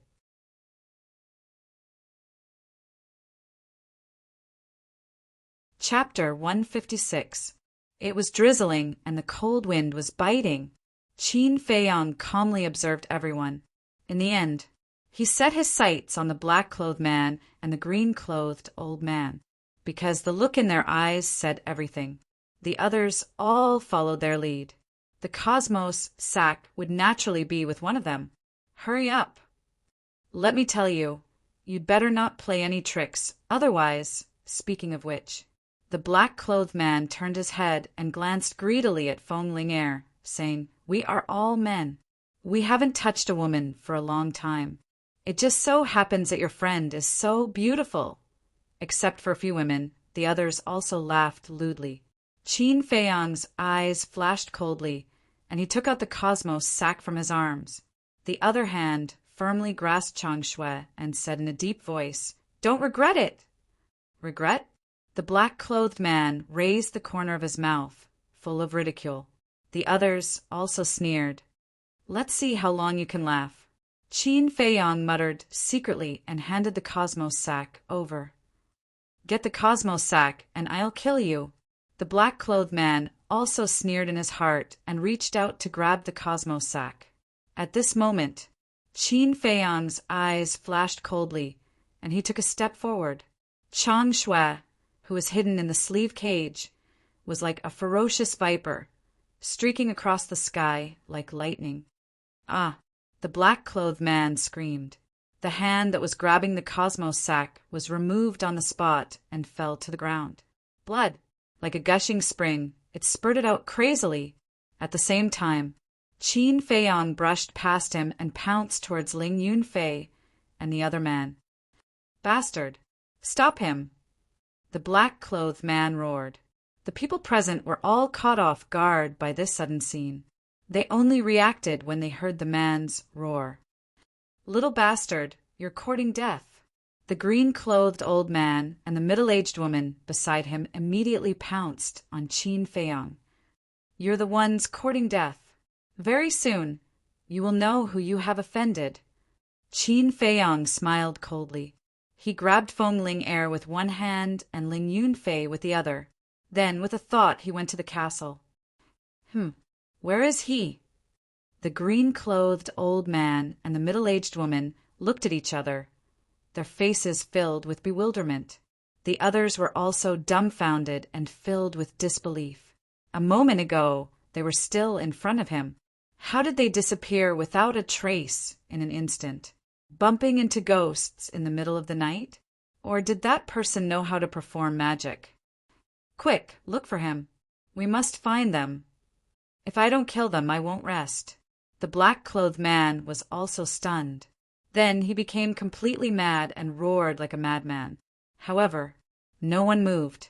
That was because the forest at night was basically a graveyard. They didn't want to throw their lives away. The green-clothed old man looked at the black-clothed man and frowned. He advised Wang Gang calm down. It's too dangerous here. Let's go to a safer place first. The middle-aged woman nodded and said, That's right. They will pass by the safe place sooner or later. We will wait for them at the safe place. All right, let's go. Wang Gang grabbed his broken arm and lowered his head as he walked forward. His eyes were extremely dark and fierce. Everyone, quickly follow. Pay attention to the movements around you. The green-clothed old man called out and caught up with Wang Gang. He comforted him. Don't worry, those two are disciples of the martial imperial palace. There must be a myriad spirit pill in their Qinkuan bag. Even if there isn't one, I will send someone back to Star Moon City to buy one for you tomorrow morning. Wang Gang nodded. The myriad spirit pill could be used to reconnect broken limbs, and once it was healed, there would be no sequelae. At the same time, inside the castle, Feng Ling Er and Ling Yunfei were lying quietly on the ground. Qin Feiyang had already given them the best healing pills. Their complexions and injuries were slowly recovering. At this moment, Qin Feiyang and Wolf King stood at the side, listening to the movements outside. Their eyes flashed with strong killing intent. Wolf King said, They have left. What are your plans? Do you still remember how we hunted down the people of the Black Demon Stronghold in Iron Bull Town? Qin Feiyang licked his lips, and a bloodthirsty smile appeared on his face. Of course I remember. Wolf King nodded. At that time we were still martial artists and didn't have the castle. We could wipe out the Black Demon Stronghold, let alone now. Qin Feiyang sneered. It's good to have confidence, but Brother Wolf has to remind you that there was a moon at that time and you could see it. And now you can't see it. This is the first problem. The second problem is that the beasts here are much stronger than the ones in Iron Bull Town. While hunting them, we have to face the ambush of the beasts. I'm afraid it's not good. Wolf King was somewhat worried. Qin Feiyang fell silent. Wolf King's concerns were not unreasonable. It would be best to have a foolproof plan. Let's go out first. Qin Feiyang waved his hand and left the castle with Wolf King. They followed behind the group of people, maintaining a distance of 40 to 50 meters. Those people would also turn their heads from time to time, looking back vigilantly. But as long as Wolf King closed his eyes in time, those people would not be able to detect them hiding in the darkness. Moreover, with that group of people clearing the way in front, they did not have to worry about being ambushed by the beasts. Hundreds of breaths passed. Wolf King asked, Little Qinzi, have you thought of a way? Yes. Qin Feiyang whispered a few words in Wolf King's ear. Will it work? Wolf King questioned. As long as you cooperate well, you will definitely be able to get rid of them one by one. Qin Feiyang smiled coldly. Okay. Wolf King nodded. All of a sudden, it raised its head and howled, resounding through the rainy night and lingering for a long time. There's a wolf. The faces of Wang Gang and the others suddenly changed. They hurriedly stopped, turned around, and looked back. Immediately, they saw a pair of green eyes, like two clusters of ghost fire, which made them shudder with fear. It's really a wolf. They panicked at once. Wolves were cunning and cold-blooded. Once targeted by a wolf, even if they did not die, they would lose a layer of skin. What should we do? Everyone looked at the man in black and the old man in cyan. The old man in cyan whispered, Don't panic. There is only one wolf now. It will definitely not dare to come over when it sees so many of us. Let's go quickly. Don't provoke it. The group of people rushed forward back to back. However, they did not notice that there was a person sitting on the back of the wolf. Go, follow it. Qin Feiyang whispered. The Wolf King took a step forward and sprinted madly. Oh no, it's coming. The middle-aged woman shouted, her face full of panic. Run. The old man in cyan shouted in a low voice. The group of people immediately ran wildly. However, in front of them, there would be a fierce beast jumping out from time to block their way, greatly reducing their speed. The old man in cyan was extremely annoyed and said angrily, "Don't run, we'll wait for it here. I want to see if it dares to come over." More than 20 people stayed in place and were vigilant. Awoo! Wolf King howled again. Everyone's body and mind tightened. For such a ferocious creature like a wolf, there was a natural fear in the hearts of human beings. But suddenly, that pair of green eyes disappeared. "Is it gone?" Everyone was surprised. The old man in cyan sneered, "No matter how cold-blooded it is still afraid of death. It must have left." But before they could breathe a sigh of relief, that pair of green eyes appeared again. "Bastard! It's obvious that it has targeted us. There may even be a pack of wolves hiding nearby." The man in black roared. His face was very ugly. Hearing this, everyone panicked again. Their bodies and minds were shrouded in fear. The old man in cyan gritted his teeth and said in a deep voice, "We can't continue like this. You three go and take a look. If there's really only one, get rid of it as soon as possible." He pointed at the 3 middle-aged men with a commanding tone. "Us?" The faces of the 3 men instantly turned green. The old man in cyan shouted, "Go quickly, or I'll leave you here to fend for yourselves." The 3 men's bodies trembled, holding a torch, and walked step by step towards the man and the wolf. The torch was made of the bark of the black tongue tree. Under the illumination of the fire, it could be clearly seen that there were bean-sized beads of sweat on their foreheads. They were sweating in such a cold day, which showed how nervous they were at the moment. "Are they finally here?" Qin Feiyang's eyes flashed with murderous intent. He let Wolf King do this, in fact, to bluff, deliberately mystify, to lure those people to come to his door. Then, the man and the wolf separated and lurked in the grass beside the path. Disappeared again. The 3 men were stunned, and then they were wild with joy and turned to look at the old man in cyan, as if to ask, since they disappeared, was there no need to go over? "Continue!" The old man in cyan shouted. The 3 men's faces stiffened, and they had no choice but to bite the bullet and continue to walk. Soon, they came to the ambush point of Qin Feiyang and Wolf King. Glancing around, one of them smiled and said, "I don't see any wolves. They must have left. Let's hurry over." The other 2 nodded. However, just as they turned around, a man and a wolf suddenly pounced out from the grass. Qin Feiyang's target was the man with the torch. Chang Shui, showing off his sharpness, he easily cut off the man's neck. At the same time, Qin Feiyang grabbed the torch and threw it into the forest behind. The place was instantly plunged into darkness. Accompanied by a shrill scream, Wolf King also bit off a man's throat. "Come and save me." There was only one man left. He grabbed a broadsword and waved it crazily in the dark, while asking the black-clothed man and the others for help. "What should we do?" The people in the distance panicked. The next moment, another cry of agony rang out. They knew that the 3 men were dead. Everything happened so fast that they were not mentally prepared at all. "Be quiet!" The black-clothed man shouted, his face as calm as water. Everyone immediately shut their mouths and stared at the pair of green eyes in the distance, their hearts trembling. "Did you notice that 2 shadows just appeared?" The old man in cyan said in a deep voice. The middle-aged woman nodded and said, "There are indeed 2 shadows. It seems that there is not only one wolf, but 2. Although Qin Feiyang had immediately thrown away his torch, the majority of the people were still able to catch sight of his shadow, but they did not see it clearly, so they thought that there was another wolf.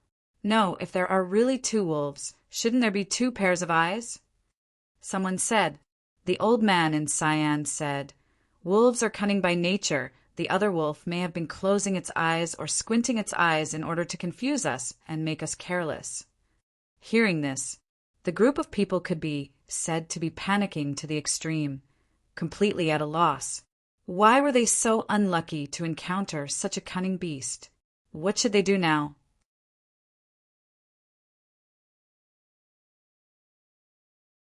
Chapter 157. Of course, this kind of result was also what Qin Feiyang wanted. Only when the other party panicked would he have the chance to eliminate them one by one. Wolf King walked in front of Qin Feiyang and asked, "What do we do next?" Qin Feiyang sat on Wolf King's back and sneered, "Continue to walk towards them. I want them to be scared out of their wits. Let them taste the taste of despair." "Ha!" Wolf King laughed sinisterly and walked over step by step. "It's here again. Wang Gang, old he, what should we do now?" The middle-aged woman and the others panicked and looked at the black-clothed man and the green-clothed old man. To be honest, the two of them didn't have any idea now. Wang Gang said in a deep voice, "Old he, why don't you personally bring people over and get rid of them? Why don't you go?" The green-clothed old man sneered. Wang Gang said angrily, "If my arm wasn't broken, I would have gone long ago. Would I still be here talking to you?" The middle-aged woman frowned. "Old he, other than Wang Gang, you are the strongest here. You can't stay out of this." "Yeah, if we don't get rid of them as soon as possible, I'm afraid we won't have a peaceful journey. Old he, help us, please." The others also cupped their hands and pleaded. The green-clothed old man glanced at everyone, his eyes flickering. Finally, he gritted his teeth and said in a deep voice, "Which one of you will go with me?" Now he had to go, because if he didn't go, he would definitely be ostracized by everyone and even be kicked out of the team. Once he was alone in this dangerous forest, even if he was strong, he didn't have the confidence to walk to the desert of death alive. Me, and me. 5 strong men walked out, looking as if they were going to die for justice. The green-clothed old man glanced at the 5 of them, pointed to 3 of them, and said, "The 3 of you walk in front of me, the 2 of you on the left and the other on the right." The 5 of them frowned. This arrangement was obviously to use them as shields. The green-clothed old man said, "If you don't do as I say, I won't go. Everyone will wait for death together." Wang Gang raised his eyebrows and shouted, "Whatever old he says, you guys do it!" The 5 of them exchanged glances. Regret could be clearly seen on his face. However, it was already too late for regrets. He could only brace himself and continue. Wolf King's pupils contracted, and he said, "Not good. There are actually 6 people coming over." Qin Feiyang said, "Don't panic. Although there are 6 of them, the only one who can truly pose a threat to us is that old bastard in green. As long as we assassinate him first, the other 5 are nothing to worry about." Without a doubt, the green-robed old man was definitely a martial ancestor, but he did not know exactly how many stars he had. As for the 5 burly men, their auras were similar to his. They were either 8-star or 9-star martial masters. With his current strength, even if it was a head-on confrontation, he was confident that he could easily get rid of the 5 of them. There's a shield in front of him, and there's also a shield on his left and right. How can I assassinate him? The Wolf King stopped and sized up the 6 people who were approaching him. His gaze was solemn. "Then I'll assassinate him from behind." The corners of Qin Feiyang's mouth curled up into a cold smile. "Behind?" Wolf King was taken aback and said, "How do you go behind him?" "Simple. Don't forget we have the castle." Qin Feiyang said as he jumped down from Wolf King's back, walked forward 5 meters, turned around, looked into Wolf King's eyes and said with a smile, "Do you understand now?" Wolf King suddenly understood. As long as Qin Feiyang hid in the castle and waited for the 6 people to come over, Qin Feiyang would come out of the castle and naturally be behind them. In other words, the 5 meters between them was equivalent to a fatal trap. "No." Wolf King quivered, angrily stared at Qin Feiyang, and said, "You bastard, You actually used Brother Qin Feiyang as bait again. There's no other way, because only by standing there motionless can you lure the 6 people into this trap. Qin Feiyang grinned, directly entered the castle, and carefully listened to the sound of footsteps. Bastard, just you wait. Brother Wolf will make your butt bloom. Wolf King secretly muttered, bared his teeth, and fiercely stared at the 6 people. The 6 people were getting closer and closer. When they were 10 meters away, the 6 people finally saw Wolf King. Why is there only one wolf? The 5 strong men instinctively stopped, vigilantly looking behind Wolf King, as well as the grass on both sides. One of them nervously said, "Old He, the other wolf, must be hiding nearby. What do we do now?" The old man in green secretly sneered and angrily said, "Nonsense! Of course, we continue to get closer." With a shield, of course he was not afraid, but the 5 strong men's feet seemed to be rooted, and they could not move half a step. The old man in green glanced at Wolf King, his eyes flashing with killing intent, and whispered to the 5 people, "Hurry up! Don't let it escape. If the other wolf sneaks out to attack, dodge. I'll kill it with a palm strike." The 5 strong men took a step forward again, inching towards Wolf King bit by bit. 9 meters, 8 meters, 7 meters, 6 meters, 5 meters. The castle was right here. The 6 people took another step and stepped into the trap. Awoo! Accompanied by a wolf howl, Wolf King revealed his ferocious nature and pounced towards the 6 people. "Kill!" the old man in green shouted. The 3 strong men in front immediately raised their weapons and slashed towards Wolf King. The 2 strong men on the left and right each held a torch, staring at the grass in front of them to prevent the other wolf from sneaking in attack. The old man in green also swept his eyes back and forth, his face full of vigilance. In the distance, Wang Gang and the others looked at the situation with smiles on their faces. There should be no problem now, right? But the next moment, their gazes focused. Behind the old man in green, a person actually appeared out of thin air. Just like a ghost, there was no sign at all. The back view is so familiar. It's him. That disciple of the martial imperial palace. The group of people turned pale with fright, as if they had seen a ghost. Wang Gang hurriedly shouted, "Old He, be careful behind you!" Behind me? When the old man in green heard the roar, he frowned slightly and looked back in confusion. Immediately, a face entered his line of sight. Close at hand, there was a bright smile on his face. However, this smile, in the eyes of the old man in green, was simply the smile of a devil, causing all the hair on his body to stand on end in an instant.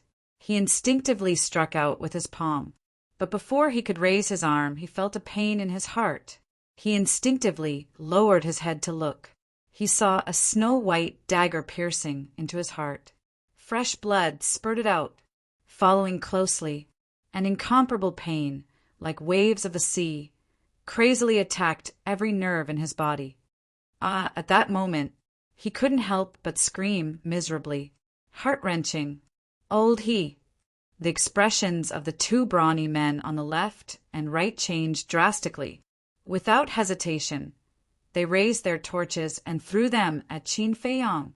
Qin Feiyang glanced at the 2 of them, pulled out Chang Shui, and kicked the old man in green in the chest. With the help of this force, he retreated several meters away. The old man in green was sent flying by a kick. With a bang, he fell to the ground. "Old He, how are you? I have a healing pill here. Quickly take it." The 2 brawny men hurriedly ran over, took out healing pills, and stuffed them into the old man's mouth. But just now, Chang Shui had already pierced through his heart. No matter how many healing pills there were, it was useless. His head tilted, and he died on the spot. At the same time, another 3 screams rang out. It turned out that the other 3 brawny men had their throats bitten by the Wolf King, and they died.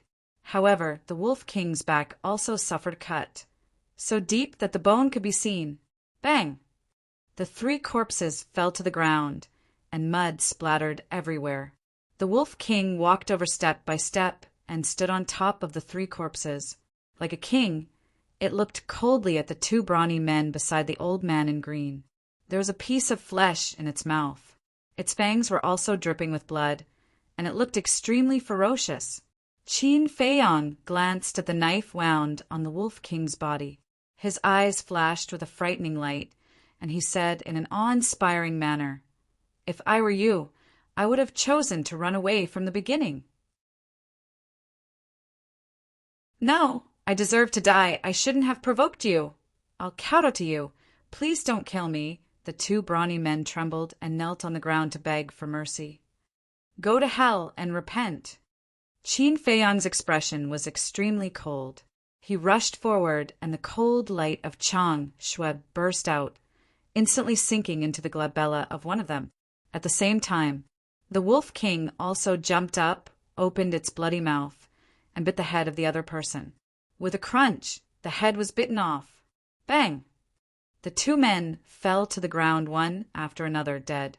The Wolf King raised its head, looked at Wang Gang and the others in the distance, and spat out the bloody head.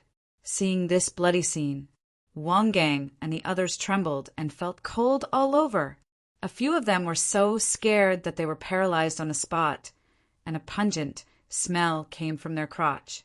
Qin Feiyang searched the body of the old man in green for a moment, got up and walked to the Wolf King's side.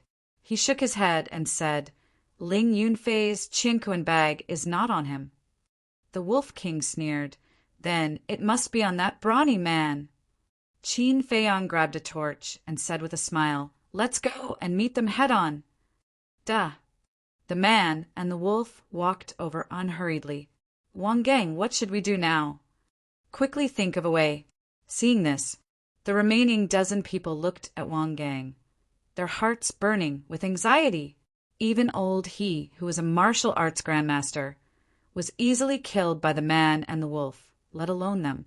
Wang Gang was their only pillar of support now, but this pillar of support was also terrified at this moment.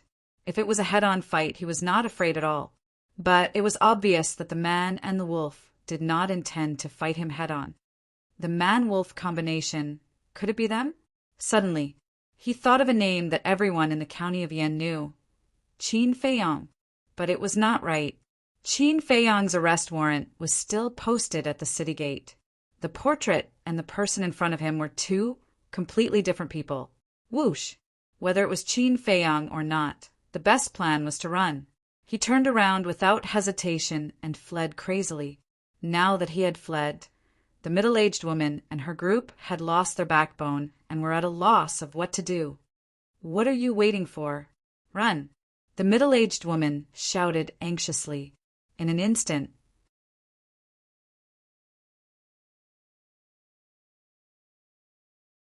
Chapter 158. They ran away. 1 man and 1 wolf were stunned. They thought that those people would stay and have a good fight with them. After all, there were more than a dozen of them. What was there to be afraid of?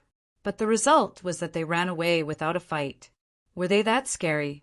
Wolf King said proudly, "Brother Wolf is so awesome. I didn't even make a move, and they were scared witless." "It's not that you're awesome. It's that you're too shameless." Qin Feiyang rolled his eyes.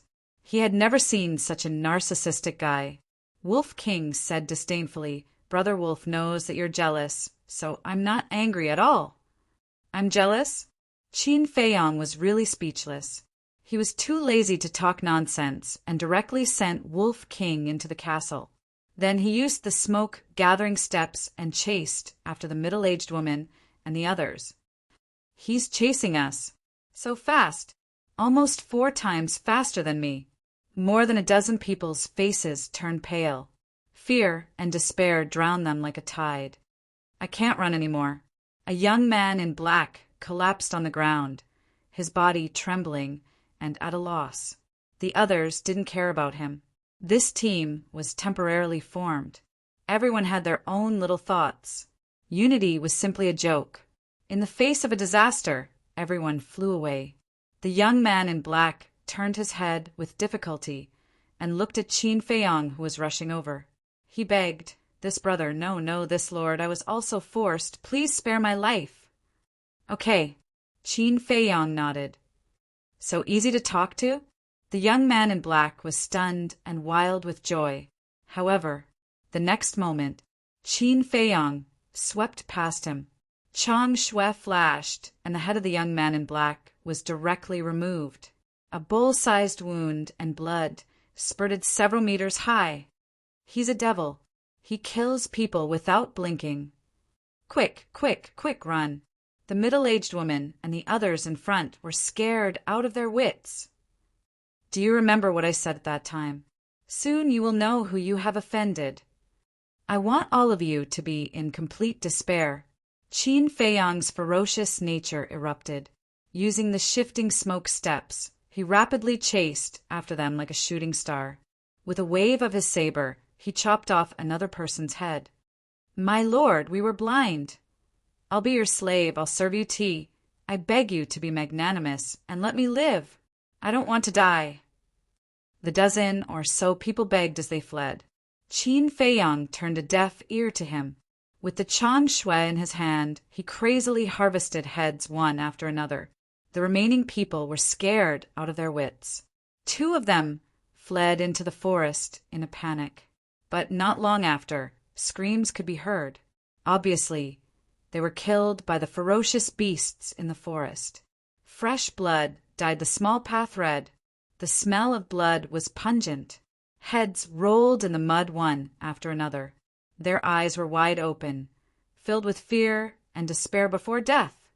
"Little bastard, don't go too far." The middle-aged woman roared. Other than Wang Gang, she was the only one who was still alive. "I'm going too far. At that time, I clearly advised you not to provoke me, but you didn't believe me. But now, you can't blame me for being ruthless." Qin Feiyang was covered in blood. He was like a blood man, emitting an incomparable murderous aura. Yes, this was his most terrifying side. He would not let go of anyone who dared to touch him. "I'll fight it out with you." Seeing Qin Feiyang getting closer and closer, the middle-aged woman suddenly turned around and slapped at Qin Feiyang. True Qi surged in her palm. This was a kind of martial skill, but it was only a mid-tier martial skill. Qin Feiyang's eyes were full of disdain. He also slapped out with a palm, accompanied by the sound of wind and thunder, and sent the middle-aged woman flying. Bang! Puff! The middle-aged woman crashed to the ground and spat out a mouthful of blood. In an instant, her face was full of despair. "Who are you?" She looked at Qin Feiyang in horror. Perfect killing martial skill. Perfect auxiliary martial skill. There was also a white wolf beside him, and his whereabouts were strange. He came and went without a trace. How could there be such a perverted person in the world? You want to know so much? Well, I'll tell you. "I'm Qin Feiyang that you're all looking for," Qin Feiyang said. "What?" The middle-aged woman's body trembled violently. Qin Feiyang stepped in front of her. Chang Shui spun, and suddenly blood burst out. A head fell to the ground. "There's only one left." He grabbed Chang Shui and chased after Wang Gang without looking back. Behind him, there was a ground full of broken limbs. It was like a Jurahel. On the way, Qin Feiyang encountered many dead beasts. Basically, they were killed in one move, and their wounds were still bleeding. Obviously, they were killed by Wang Gang. This meant that, although Wang Gang's speed was faster than Qin Feiyang, it was not difficult for Qin Feiyang to catch up with him because of the beasts blocking the way. However, occasionally there would be beasts jumping out and blocking in front of Qin Feiyang. Qin Feiyang called out Wolf King. With the cooperation of a man and a wolf, coupled with the invincible Chang Shui, they were unimpeded along the way. Ling Yunfei and Feng Ling Er had also woken up and were recuperating in the castle. After chasing for almost an hour, they finally saw Wang Gang on the small path ahead. However, Wang Gang's strength had obviously increased a lot. a 2-star martial grandmaster level beast, was actually killed by him with one punch. Even his severed arm had been restored to its original state. Moreover, further away, there was a bonfire. They could vaguely see more than a dozen figures around the bonfire. This is not good. A man and a wolf stopped and looked at Wang Gang and the people around the bonfire. They had a premonition of uneasiness in their hearts. Qin Feiyang took out the map and looked at it carefully. He said in a deep voice, "The bonfire is the first safe point. You go to the castle first and let Fengling Heir prepare." After keeping the map, Qin Feiyang sent the Wolf King into the castle. Then he continued to chase after Wang Gang with a torch in his hand. At the same time, Wang Gang also sensed Qin Feiyang behind him. He turned his head to look, and a sneer appeared on his face. Qin Feiyang ran closer and stopped more than 10 meters away. He frowned and said, "You took the best red fire glaze elixir. You also know. Yes, you are their companion. It's not surprising that you know. Yes, not long ago I checked their Qinkuan bag. In the woman's Qinkuan bag, I found an elixir with elixir patterns. Looking carefully, it turned out to be the best red fire glaze elixir. I've heard about the best red fire glaze elixir. I heard that it was made by Jiang Haoqian of Yen City. It can help people break through 2 small realms at once. I didn't believe it at first, but after I took it, I really broke through from a 1-star martial ancestor to a 3-star martial ancestor. What surprised me more was that the woman's Qinkuan bag really had a panacea elixir. My arm has been fixed. Now it's my turn to hunt you down." Wang Gang laughed and rushed toward Qin Feiyang without any scruples. 4-star martial ancestor. Qin Feiyang was shocked. What he was worried about finally happened. A 4-star martial ancestor was not someone he and Wolf King could compete with. However, he and Wolf King could not, but it did not mean that others could not. Whoosh! Without hesitation, he went to the castle decisively. Wang Gang suddenly flew into a rage and shouted, "Come out if you have the guts! Don't hide like a coward!" A dozen people in a safe place heard the roar and stood up one after another. They looked over in surprise.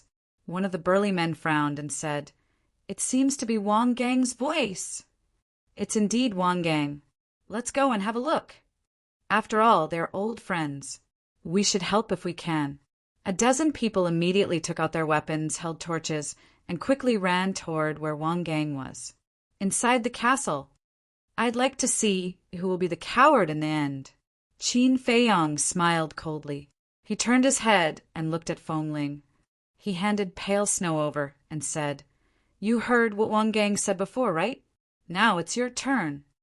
Half an hour passed. Her injuries were more or less healed. She heard. She suddenly stood up and grabbed Chang Shui with cold light in her eyes. Qin Feiyang asked, "Do you need the best red fire glaze elixir?" "No need," Fengling Heir said coldly. "Okay." Qin Feiyang grabbed her and appeared on the path. "Die." Seeing the 2 of them appear, Wang Gang immediately shouted and rushed toward them with murderous intent. "You don't have the ability. Barbarian Elephant Fist." Fengling Heir's killing intent surged. Her seemingly delicate body went up to meet the attack without dodging. She clenched her jade-like hand and punched out. "Bitch, see how I'll play you to death later." Quicksand palm. Wang Gang laughed lewdly as he waved his palm, sweeping up the rain that filled the sky as he slapped towards Fengling Heir. The fist and the palm collided. The 2 of them retreated at the same time, with a trace of blood at the corner of their mouths. How is it possible? Wang Gang's face changed. Wasn't this bitch a 2-star martial grandmaster? How could her strength be on par with his? Right. It must be because the barbarian elephant fist was a perfect martial skill. His quicksand palm was only a superior martial skill, which made up for the gap in cultivation. If it wasn't for the fact that I was seriously injured from fighting with the fierce beasts, If it wasn't for you sneak attacking me, do you think you can knock me out with your mediocre skills? You think you can steal my chinkuan bag? Bastard, you actually dared to take the supreme grade red fire colored glass pill. Today I'll dig out your eyeballs, chop off your hands, and feed the beasts. Feng Ling Er was furious. She grabbed Chang Shui with her left hand and punched with her right hand. 9 afterimages of her palms carried a terrifying pressure and rushed toward Wang Gang. The Martial Imperial Hall's exclusive perfect martial skill, Illusion Palm. You're a core disciple of the Martial Imperial Hall. Wang Gang's face turned pale, because only core disciples were qualified to practice the perfect martial skill, Illusion Palm. The rest of the disciples could only practice the superior martial skill, Illusion Palm. In his heart, he had the intention to retreat. He punched with his palm, and the palm wind was bitingly cold. But what he hit was only an afterimage. Feng Ling took the opportunity to slap him in the chest. With a crisp crack, the bones in Wang Gang's chest broke on the spot. Bang!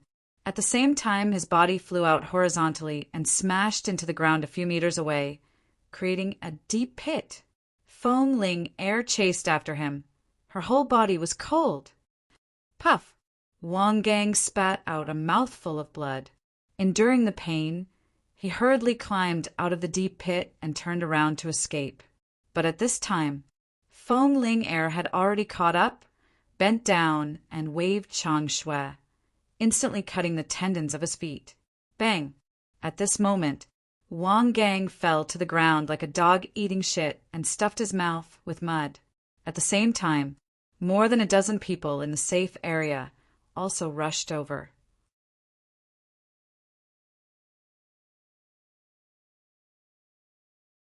Chapter 159.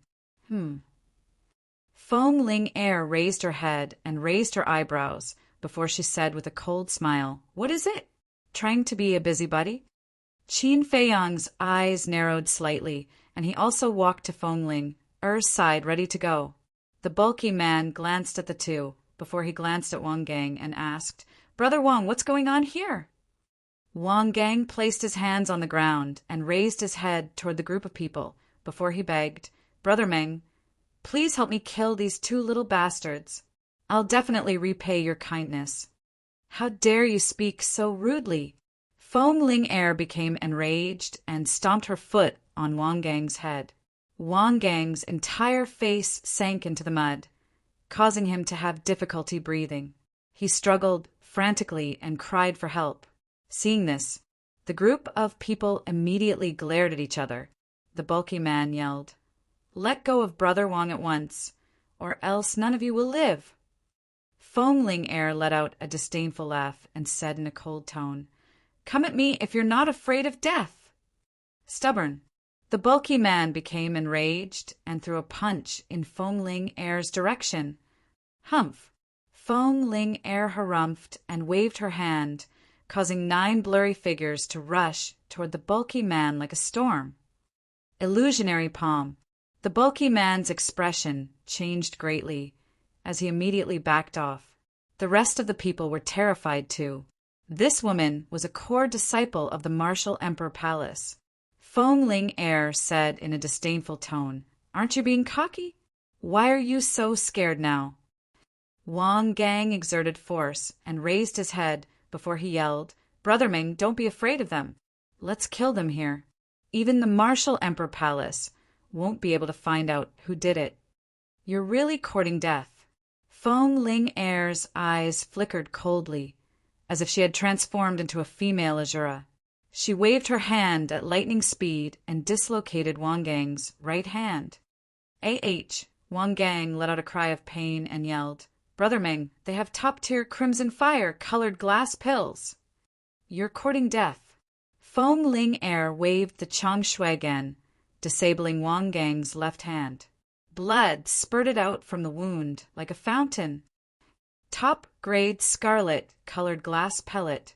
The burly man and the others trembled and greed filled their eyes. At this moment, Qin Feiyang spread out his hands and said indifferently, "Let's see what this is before we make a move." More than 10 people looked at his palm, but there was nothing.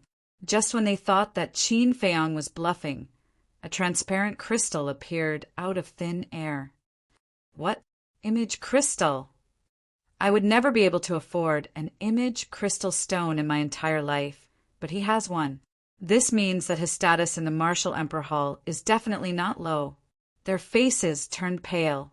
If they dared to make a move, the other party would be able to inform the Martial Emperor Hall of what was happening here with a single thought. This time he had really hit the wall. There are some things that you are not qualified to touch. Be honest and do your work. This is the way to survive. Qin Feiyang put away the image crystal stone, his expression as calm as ever. Master is right. We will know our place. Please forgive us for offending you just now. More than 10 people immediately nodded and bowed, their faces full of flattery. They also hated Wang Gang in their hearts. How could they offend these 2 people? They actually wanted to drag them down with them. What evil intentions! The burly man took a step forward and cupped his hands. Masters, this Wang Gang is despicable and shameless. Killing him will only dirty your hands. Why don't you let me do it for you? Wang Gang said angrily, Meng Ming, what do you mean by this? The burly man sneered, What do I mean? With my understanding of you, I can imagine that you must have taken the initiative to provoke these 2 masters. People like you should be killed. Meng Ming, I curse you to die a horrible death. Wang Gang roared in exasperation. The person who is going to die today is you. Feng Ling air kicked Wang Gang's head. Wang Gang was kicked out, howling miserably. His head felt like it was about to split open, and he was in so much pain that he wished he was dead. If it wasn't for Feng Ling air showing mercy, his head would have already split open. I deserve to die. I have eyes but failed to recognize Mount Tai. I will kowtow to you. Please give me a way out. He endured the pain and kept begging. Scum like you deserve to die. Living is a waste of air. Feng Ling air walked up and Chang Shui descended like lightning, digging out Wang Gang's eyeballs. Immediately, Wang Gang let out a scream like a pig being slaughtered, rolling in the mud. His entire body was covered in blood, looking extremely terrifying. Qin Feiyang watched with trepidation. If a woman was angered, she was much more terrifying than a tiger. In the future, try not to provoke women if you have nothing to do. The burly man and the others also broke out in cold sweat. It was the first time they had seen such a ferocious woman. Feng Ling air raised her head and glanced at them, instinctively taking a few steps back. They were afraid that the next target would be them. Feng Ling air snorted from her nose, her face full of disdain. She walked in front of Wang Gang, took back the Qinkuan bag, grabbed Wang Gang's clothes, and threw him into the nearby forest. He lost his eyes, and his hamstrings were broken. His hands were also gone. His fate was destined to be tragic. Not long after, he was cut into pieces by a few fierce beasts that rushed over after hearing the news. He died in endless despair, and in the end, not even his bones were left. Those fierce beasts wanted to attack Qin Feiyang and the others again, but when they saw so many of them, they tactfully left. The burly man smiled and said, "Two lords, please follow us to a safe place." As he spoke, he waved to the others. Those people immediately retreated to the side and made way. Feng Ling air nodded and looked down at the Chang Shui. The more she looked at it, the more she liked it. She turned to look at Qin Feiyang and asked hesitantly, "This? You see, we're so familiar with each other. This dagger, can you lend it to me to play with for a few days?" "In your dreams." Qin Feiyang snatched the Chang Shui, wiped the blood off, and put it into the Qinkuan bag. Feng Ling air could only watch helplessly. "How stingy!" She snorted coldly and walked toward the safety point without looking back. "This has nothing to do with being stingy. Chang Shui is the only thing my mother left for me. I can't let anyone take it." Qin Feiyang muttered and followed her silently. Let's go. The burly man waved his hand, and more than a dozen people quickly followed. After dozens of breaths, the group arrived at the safe place. The so-called safe place was actually a piece of flat land about a dozen meters wide. There was a canopy on it, and there was a bonfire in the middle, which gave people some warmth. Although it was simple, at least it could shelter them from the rain. Above the bonfire, there was a piece of barbecued meat, but the surface was burnt, and there was a pungent smell of burnt meat. Feng Ling Er frowned and shouted, "It smells too bad. Take it away." "Yes, yes, yes." The burly man nodded repeatedly, grabbed the barbecued meat, and threw it directly into the forest next to him. Then he said, "My lords, why don't we go and get you some fresh meat? Just don't disturb me. You can do the rest," Qin Feiyang said lightly. Then he sat aside, took a supreme-grade healing pill, and began to recuperate. "What about you?" The burly man looked at Feng Ling Er again. Feng Ling Er glanced at Qin Feiyang. The more she looked, the more unhappy she was. "Humph," she snorted and sat aside. Then she said to the group of people, "Don't say I didn't warn you. If you disturb my meditation, I'll make sure you have to bear the consequences." Then she closed her eyes. The group of people felt bitter in their hearts. These two lords were really hard to please. "Wang Ku, Li Kuei, come with me to hunt." The tall and sturdy man called for two men, who took a torch and walked along the path. After they were far away from the safe place, the burly man turned to the two of them and whispered, "Do you want supreme-grade crimson fire-colored glass pills?" "Brother Meng, what are you going to do?" The two of them were surprised. "What am I going to do? Of course, I'm going to find a chance to kill those two." The burly man's eyes flashed with madness. "Brother Meng, are you crazy? They are the core disciples of the Martial Imperial Hall, and they have the image crystal. If we're not careful, we'll be doomed." Wang Ku and Li Kuei whispered, "What are you afraid of? Aren't they meditating now?" "When they let down their guard at midnight, we'll sneak attack them. At that time, they won't have a chance to send a message to the Martial Imperial Hall. As long as we can get the supreme-grade crimson fire-colored glass pill, not only can I become a 6-star martial ancestor, but you can also become a 5-star martial ancestor. It's a once-in-a-lifetime opportunity. You have to think carefully," the burly man instigated. "What if they only have one supreme-grade crimson fire-colored glass pill? How are we going to split it?" Wang Ku frowned. "That's easy. We'll take it to the precious treasure pavilion and auction it. From what I know, the supreme-grade crimson fire-colored glass pill is sold for more than 4 million gold coins in Yen City. At that time, each of us will get more than 1 million gold coins," the burly man said with a smile, but there was a trace of coldness in his eyes. The two of them trembled violently. More than 1 million gold coins. They had never seen so many gold coins in their lives. The burly man urged, "Hurry up and make a decision. If you don't do it, I'll find someone else." "We'll do it," the two of them said hurriedly. The burly man smiled and said, "I knew you would agree. Wait for my signal and act according to the situation." The two of them nodded. Then the three of them killed a ferocious beast casually and returned to the safe place. Qin Feiyang opened his eyes a little and watched the three of them. They knew it was dangerous outside, but they still took the two of them to hunt. Wasn't it too abnormal?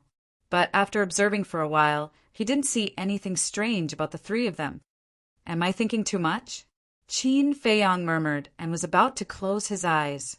However, at this time, the burly man turned his head and glanced at him and Feng Ling Er. Seeing that both of them had closed their eyes, a cold smile appeared on his face, but it disappeared immediately. But he didn't expect that this abnormality was clearly caught by Qin Feiyang. He also didn't expect that Qin Feiyang was a very cautious person. "There's really something wrong," Qin Feiyang thought to himself. After pondering for a moment, He opened his eyes, got up and walked to Feng Ling Er. Under the puzzled gaze of the burly man and others, he grabbed Feng Ling Er and suddenly disappeared without a trace.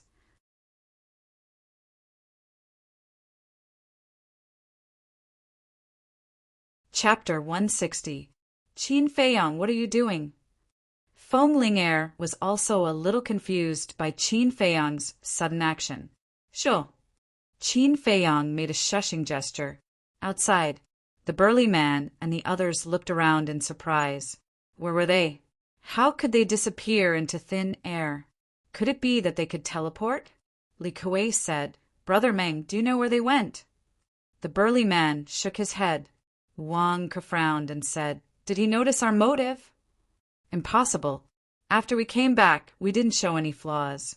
The burly man shook his head decisively, his expression uncertain. Meng Ming, what motive? What are you talking about? The others looked at the three of them in confusion. Nothing, Meng Ming said irritably, sitting next to the bonfire. Under the light of the fire, his face was full of hostility. In the castle. What motive? Feng Ling Er, Ling Yunfei, and Wolf King also looked at Qin Feiyang in confusion. How would I know?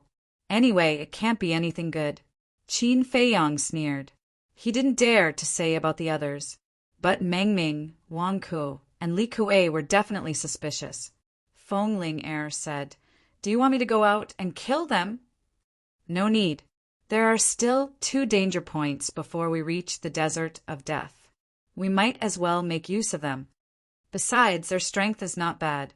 With your current ability, it won't be easy to kill them all. As soon as Qin Feiyang finished speaking, he found that Feng Ling Er's expression was a little strange. He said, helplessly, Don't misunderstand. It's not that I don't have confidence in you. I just don't want you to get hurt. Oh, you still care about me? Feng Ling Er didn't dare to be surprised. Forget it. Qin Feiyang's face twitched. He walked to the iron box and continued to copy the Huan formula. Feng Ling Er asked, Wolf Cub, what did Qin Feiyang write? What's the point of doing that? Nonsense. Would he do something meaningless? Wolf King glared at her and continued to nap on the ground. Feng Ling Er pinched its ear and asked curiously, Then tell me, what's the point? Wolf King said angrily, With my bad temper, do you believe that I won't bite you? Then bite me. Feng Ling Er stared at it unkindly. A good wolf doesn't fight with a woman. Wolf King's eyes were full of disdain as he said indifferently, Let me put it this way. If he didn't write that thing, his cultivation level would have long surpassed yours. Feng Ling Er was dumbfounded. In front of him, Your talent is only a little better than trash.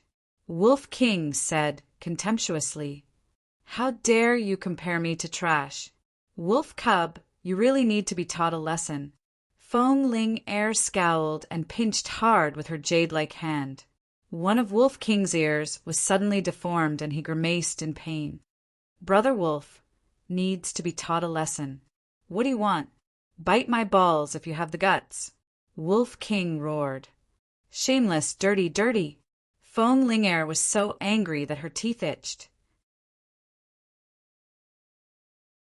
Seeing the girl and the wolf fighting fiercely, Ling Yunfei shook his head helplessly. However, he firmly believed in Wolf King's words. Qin Feiyang's martial arts talent was indeed much better than Feng Ling Er's. It could even be said that in the entire county of Yan, no one could be his match. That night, Feng Ling Er made a breakthrough. She was thick-skinned and asked Qin Feiyang for a supreme, grade, red fire glaze elixir. She became a 5-star martial grandmaster, and Qin Feiyang only had 6 supreme, grade red fire glaze elixirs left. The next morning, not only did the rain not stop, but it also became heavier. Meng Ming and the others were ready to go. Qin Feiyang also withdrew his arm and closed the iron book. He looked at Feng Ling Er and said, Just pretend that you don't know anything. Feng Ling Er, don't expose your current strength too early. I know what to do. Feng Ling Er rolled her eyes as if she was blaming him for being a busybody. Ling Yunfei shrugged and said with a smile, "We don't know anything." Qin Feiyang smiled and did not talk nonsense with Feng Ling Er. He led the two to the safe place. They appeared out of thin air again. Meng Ming and the others were about to set off. When they saw the three of them, their eyes almost popped out. Ghosts were nothing more than this. Cough! Wang Ku coughed and pulled Meng Ming's sleeve. Meng Ming suddenly came back to his senses. He quickly walked to the three of them and bowed. He looked at Ling Yunfei in confusion and asked, "Lords, who is this?" Qin Feiyang smiled and said, "He is also a core disciple of the martial imperial palace." "Greetings, Lord." The group immediately bowed. Ling Yunfei nodded faintly. Meng Ming smiled flatteringly and said, "Lords, you see that danger is everywhere. Why don't we travel together so that we can take care of each other?" "Okay." Qin Feiyang thought for a while and nodded in agreement. Meng Ming was overjoyed and asked, "When shall we set off?" Qin Feiyang looked at the sky and saw layers of dark clouds. He did not know when the rain would stop, so he might as well set off now. Therefore, the group of people rushed through the rain. There were 5 people clearing the way in front, 5 at the back, and 3 at the left and right. Qin Feiyang and the other 2 walking in the middle had nothing to do. Meng Ming killed a beast with a slash. He looked back at Qin Feiyang and asked with a smile, "Lord, where did you go last night? We were worried to death when we saw you suddenly disappear." "Thank you for your concern." Qin Feiyang smiled and said. He avoided Meng Ming's question. Meng Ming turned his head and frowned. He asked without looking back, "Lords, is this your first time in the desert of death?" Qin Feiyang nodded. "Then it's easy." Meng Ming sneered inwardly and shouted, "All of you stay alert. Let's try to reach the second safe point before it gets dark." "Okay." Wang Ku and the others shouted. The path during the day was much safer. It took a long time to encounter a beast blocking the way. The strength of the people present was not bad, so they could easily deal with it. When it was almost evening, Meng Ming, who was walking in front, suddenly raised his hand and shouted, "Everyone stop!" "What's wrong?" someone asked. "Nothing. I'm just thirsty and want to drink some water." Meng Ming took out a water bag and drank a mouthful. He turned to look at the others and smiled. "Does anyone want a drink?" However, as he spoke, he secretly winked at Wang Ku and Li Kuei. The 2 of them nodded without leaving a trace. "Brother Meng, thank you. It's raining. We've drunk enough rain. How can we be thirsty? Let's continue our journey." The others laughed. Qin Feiyang's pupils shrank. "That's right. We've drunk enough rain. How can Meng Ming be thirsty? Something's wrong." He raised his head and looked at the path ahead. There was still a dense jungle on both sides of the path, but it was surprisingly quiet. Along the way, although there were few ferocious beasts, the roar of beasts and the sound of insects never stopped in the jungle. But here, not to mention the roar of beasts, there was not even the sound of insects. It could even be described as dead silence. He carefully observed the terrain around him and suddenly realized that this was the second danger point. Since it was a dangerous point, why did Meng Ming say it? Meng Ming had already put away the water bag and smiled. "Everyone, there's still an hour's journey to the safe point. We should be able to reach it before dark. Let's go." The group continued to set off. However, Meng Ming, Wang Ku, and Li Kuei had unknowingly retreated to the middle of the crowd. The others also noticed it, but they didn't suspect anything. But Qin Feiyang knew in his heart. He pulled Ling Yunfei's sleeve. Ling Yunfei understood and used the same method to remind Feng Ling Er next to him. The dangerous point was close at hand. Meng Ming and the other 2 subconsciously put their hands on the Qinkuan bag at their waist. Finally, The group entered the dangerous point. Whoosh! Immediately, streaks of blood-red light shot out from the bushes, covering a large area. At first glance, it looked like a sea of blood, incomparably terrifying. What the hell is that? Everyone turned pale with fright. But even Qin Feiyang, who had long been prepared, couldn't help but turn pale when he saw the blood-red flowing light clearly. "This is blood leech," he roared loudly. "Blood leech." Hearing this name, everyone's face instantly turned pale. There was no desire to fight at all, only despair and helplessness. It was also at this moment Meng Ming and the other two revealed their killing intent. They took out a dagger from their chinquan bag and directly pounced on Qin Feiyang and the other two.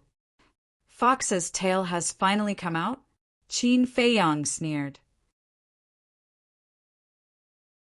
The big hand hidden in the sleeve stretched out like lightning. Chang Shui was invincible. The 3 daggers were broken on the spot.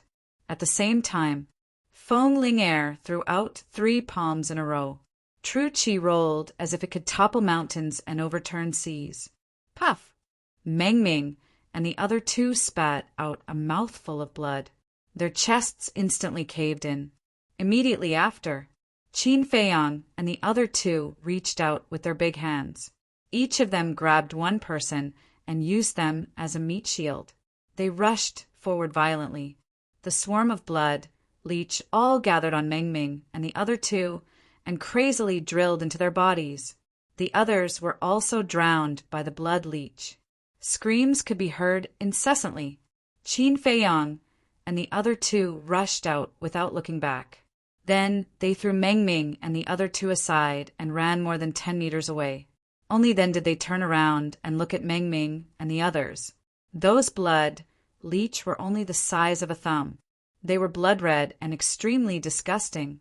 Even with Feng Ling-er's fearless personality, when she saw those blood leech, her beautiful face turned pale.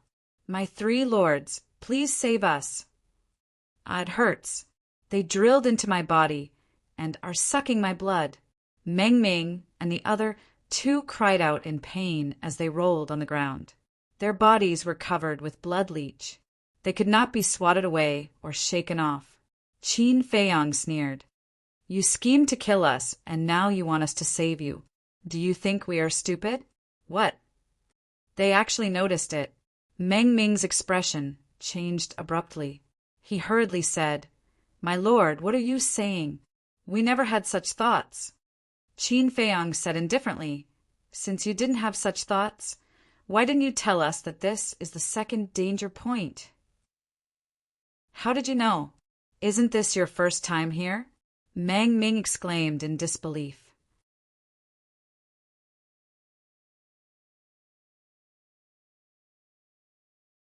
Chapter 161. Although it's our first time going to the Death Desert, as disciples of the Martial Imperial Hall, it's not difficult for us to know the situation along the way. Qin Feiyang sneered. Hearing this, Meng Ming was immediately filled with regret. Although there were more than 10 people in the group, only he, Wang Ku, and Li Kuei had been to the Death Desert. Therefore, he asked the 2 of them to cooperate. He originally thought that Qin Feiyang and the other 2 knew nothing about the situation along the way. He planned to make a big fuss at the dangerous point and take the opportunity to kill the 3 of them. However, he did not expect that not only did the other party know everything, but he also knew their motive. "Lord, I was wrong. I was forced by Meng Ming. Please be merciful and save me." Wang Ke cried, Yes, it's all Meng Ming's fault. Lords, please forgive us and save our lives." Li Kuei hurriedly said, "You reap what you sow. Slowly enjoy the process of death. When you are reincarnated in your next life, remember to keep your eyes open and see who you can offend and who you can't." Qin Feiyang sneered and left quickly with Ling Yunfei and Li Kuei. Feng Ling looked at Qin Feiyang's back as she hurried along. Her eyes were filled with an inexplicable brilliance. Meticulous like dust, observant to the smallest detail. Was this kind of temperament innate, or was it acquired? If it was the former, it could only mean that the young man in front of her was a born monster. But if it was the latter, how did he survive all these years? How many setbacks and hardships did he go through? She wanted to know more about this man now. She had never had such an impulse before. Swoosh! However, only 100 breaths had passed.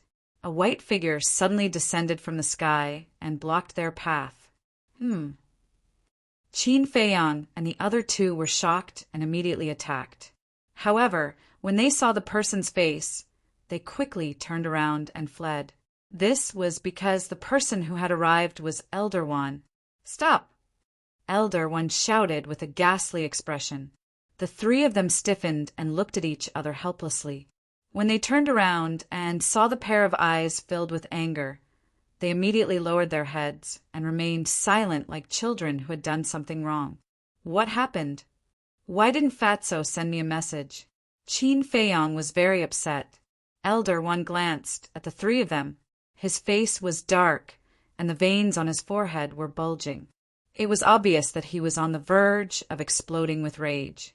Qin Feiyang and Ling Yunfei swallowed their saliva and pulled Feng Ling Er's sleeves at the same time. "Do what?" Feng Ling Er glared at the two of them. Of course, she understood what Qin Feiyang meant. But now that Elder One was in a fit of anger, she did not want to get on his bad side. "Very good. Very good." Elder One looked at the three of them and nodded. He did not say much, but Qin Feiyang and the other two could clearly feel that Elder One was like a volcano that was about to erupt. Qin Feiyang and Ling Yunfei pulled Feng Ling Er's sleeves again. Ling Yunfei whispered, "Senior Sister Ling, go quickly or we'll all be finished." "Why don't you go?" Feng Ling Er said angrily. The two of them felt bitter. They looked up at Elder One and laughed awkwardly.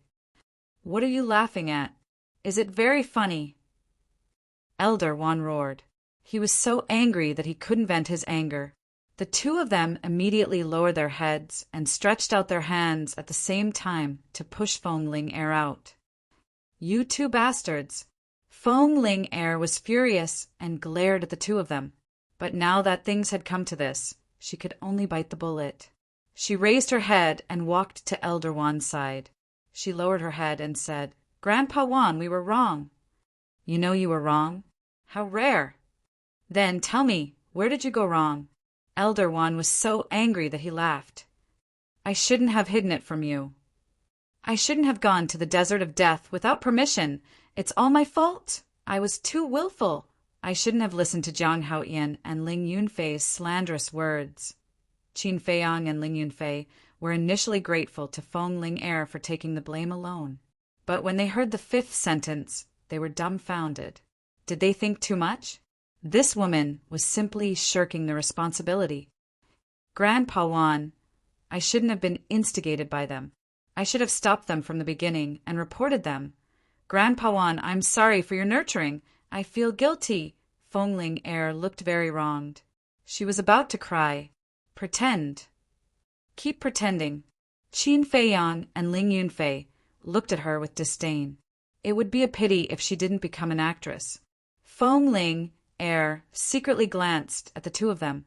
She looked a little smug, as if saying, "Who told you to push me? This is the consequence of offending me." She looked at Elder One pitifully and said, "Grandpa Wan, although I was instigated by them, I don't deny my fault. Please punish me." "You shouldn't be so shameless." Qin Feiyang sighed.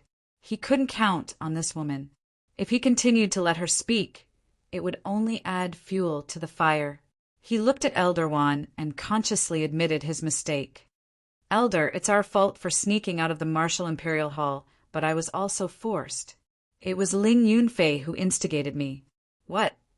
Ling Yunfei stared at Qin Feiyang in disbelief. Feng Ling Er was also dumbfounded. Elder Wan's face was twitching uncontrollably. After Ling Yunfei came back to his senses, he hurriedly shouted, "Elder Wan, I don't know anything. They asked me to follow you." Qin Feiyang and Feng Ling Er were stunned. This was the rhythm of refusing to admit defeat no matter what. Elder One glanced at the three of them. He was angry and amused. Humph! Don't think that this matter will be over just because you don't admit it. I'm not afraid to tell you that before I left, I asked Elder G to imitate the Danwang Hall and make a pig cage. I'm afraid it's already ready. If you don't tell the truth, you'll live in a pig cage for a while when you go back. I believe that you'll be very satisfied, Elder One said expressionlessly. Pig cage. Feng Ling Er's face turned pale. Is there a need to be so cruel? Qin Feiyong smiled embarrassedly. Humph! To deal with disobedient people like you, I have to use extreme means. Elder One snorted. Qin Feiyong's face stiffened. He said, helplessly, Elder One, in fact, this is what happened. Some time ago, I heard that the Death Desert is a very suitable place for training, so I encouraged Ling Yunfei and Feng Ling Er to go and have a look. Someone had to bear this responsibility. Since Feng Ling Er and Ling Yunfei were unwilling, he would bear it. Is that really the case? Elder Wan frowned. Qin Feiyong nodded. During this period, Ling Yunfei was struggling. In the end, he made up his mind. He couldn't let Qin Feiyong take the blame. He shook his head and said, No, it's all my fault. I wanted to find out the cause of my father's death, so I asked Jiang Haotian and Senior Sister Ling to help. Elder, if you want to punish someone, punish me alone. I'm willing to go to the pig cage. Feng Ling stared blankly at Qin Feiyong and Qin Feiyong. She gritted her teeth and said, Grandpa Wan, they originally planned to wait until they became stronger before coming. It was I who couldn't wait and forced them to come now.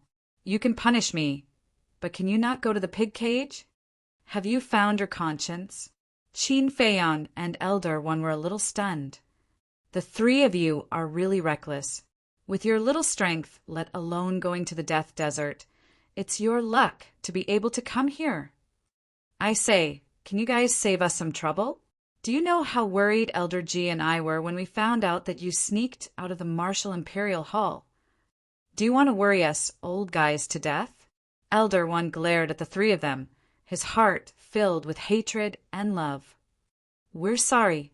The three lowered their heads with an apologetic look. Elder Wan continued, Especially you, Ling Yunfei. When I asked about your father's situation, you acted dumb. Am I that untrustworthy? Ling Yunfei wanted to say something, but he did not know what to say. Actually, when I found out that you guys sneaked out, I already guessed that it might be related to your father. I won't deny that I did ask about your father's situation because I wanted to know the location of that place, but I didn't mean any harm. I'm just trying to find out what kind of treasure is in that place which caused the death of a genius of the Martial Emperor Hall. Elder One let out a sigh. So you've already guessed it. Qin Feiyong's heart shuddered. Luckily, he did not continue to hide it. Otherwise, it would only make things worse. I'm sorry. Ling Yunfei bowed and said. He initially thought that Elder One had some ulterior motives, but in the end, it was just a misunderstanding. Elder One waved his hand and said, That's enough, I'll let it go. Since I have nothing else to do during this period, I'll bring you guys to the Desert of Death. The three were overjoyed. This old man was a real battle dominator. It would save them a lot of trouble if he were to tag along. Elder One shook his head and let out a smile, before he waved his hand and unleashed his battle chi, bringing the three into the sky and sprinting toward the Desert of Death. That's incredible speed. Qin Feiyong mumbled and asked in a confused tone, Elder, how did you know we snuck out? And how did you find this place? Feng Ling Er and Qin Feiyong glanced at him in confusion too. Yesterday I went to look for Ling but there was no one in the cultivation room. I went to look for Ling Yunfei, but there was no one there either. I thought it was strange, so I went to look for you again. Fatso and Lu Hong both told me that you guys were cultivating in that ancient castle. I almost believed it. Luckily, Elder Chu told me that I had left the martial imperial palace before. Elder Wan said. After knowing this, he went to look for Fatso and Lu Hong to settle the score. However, the two of them were very stubborn and refused to say anything even if they were beaten to death. In a fit of anger, he confiscated their image crystals and ran to the black-armored guards guarding the city gate to ask about it. The guards told him that they had indeed seen Feng Ling heir and two disciples of the martial imperial palace leaving Yen City and heading toward Xingyue City.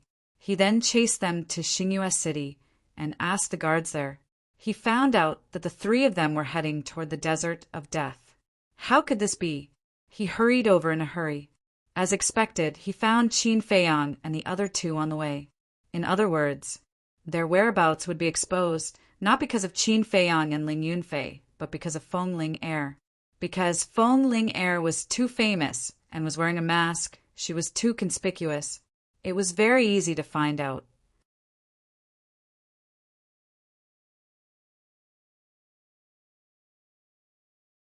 Chapter 162. The speed of the War Emperor was beyond imagination. A few hundred breaths later, a vast and boundless desert entered the sight of Qin Feiyang and the other two. Although it had rained for 2 consecutive days, the desert was still very dry and the air was a little stuffy. And in the periphery of the desert, there were figures everywhere. Some were exploring. Some were fighting with berserk beasts.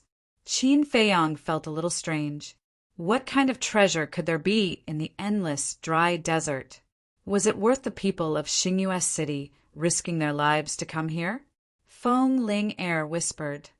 There are many minerals under the Death Desert, such as gold, silver, and some iron ores used for refining weapons. If you are lucky, you can even find a few rare herbs. Qin Feiyang suddenly understood. Although the desert was dry, there were indeed herbs, because some rare herbs were suitable for this environment. There were even some herbs that could only survive in the desert. If it were green mountains and clear water, they would wither instead.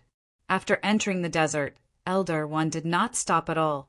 He led Qin Feiyang and the other two and flew into the depths of the desert. Because the speed was too fast, the people below did not notice them. Even if they did, they would only think that it was a meteor that cut through the sky. Boom! Dozens of miles deep, accompanied by an earth-shaking loud noise. A fishtail that was dozens of feet long rushed out from the sand, raising yellow sand all over the sky. Feng Ling heir said, "That's the tail of the sand whale." Qin Feiyang's pupils contracted. He had heard of this kind of berserk beast. Its body was as big as a mountain, and it lived under the desert. And like a fish swimming in the water, it could come and go freely. It was also one of the berserk beasts that humans did not want to encounter when walking in the desert. Once encountered, it was definitely a 9 out of 10 chance of survival. Next, Qin Feiyang saw many ferocious berserk beasts again. Without exception, each of them was very huge and had a monstrous aura.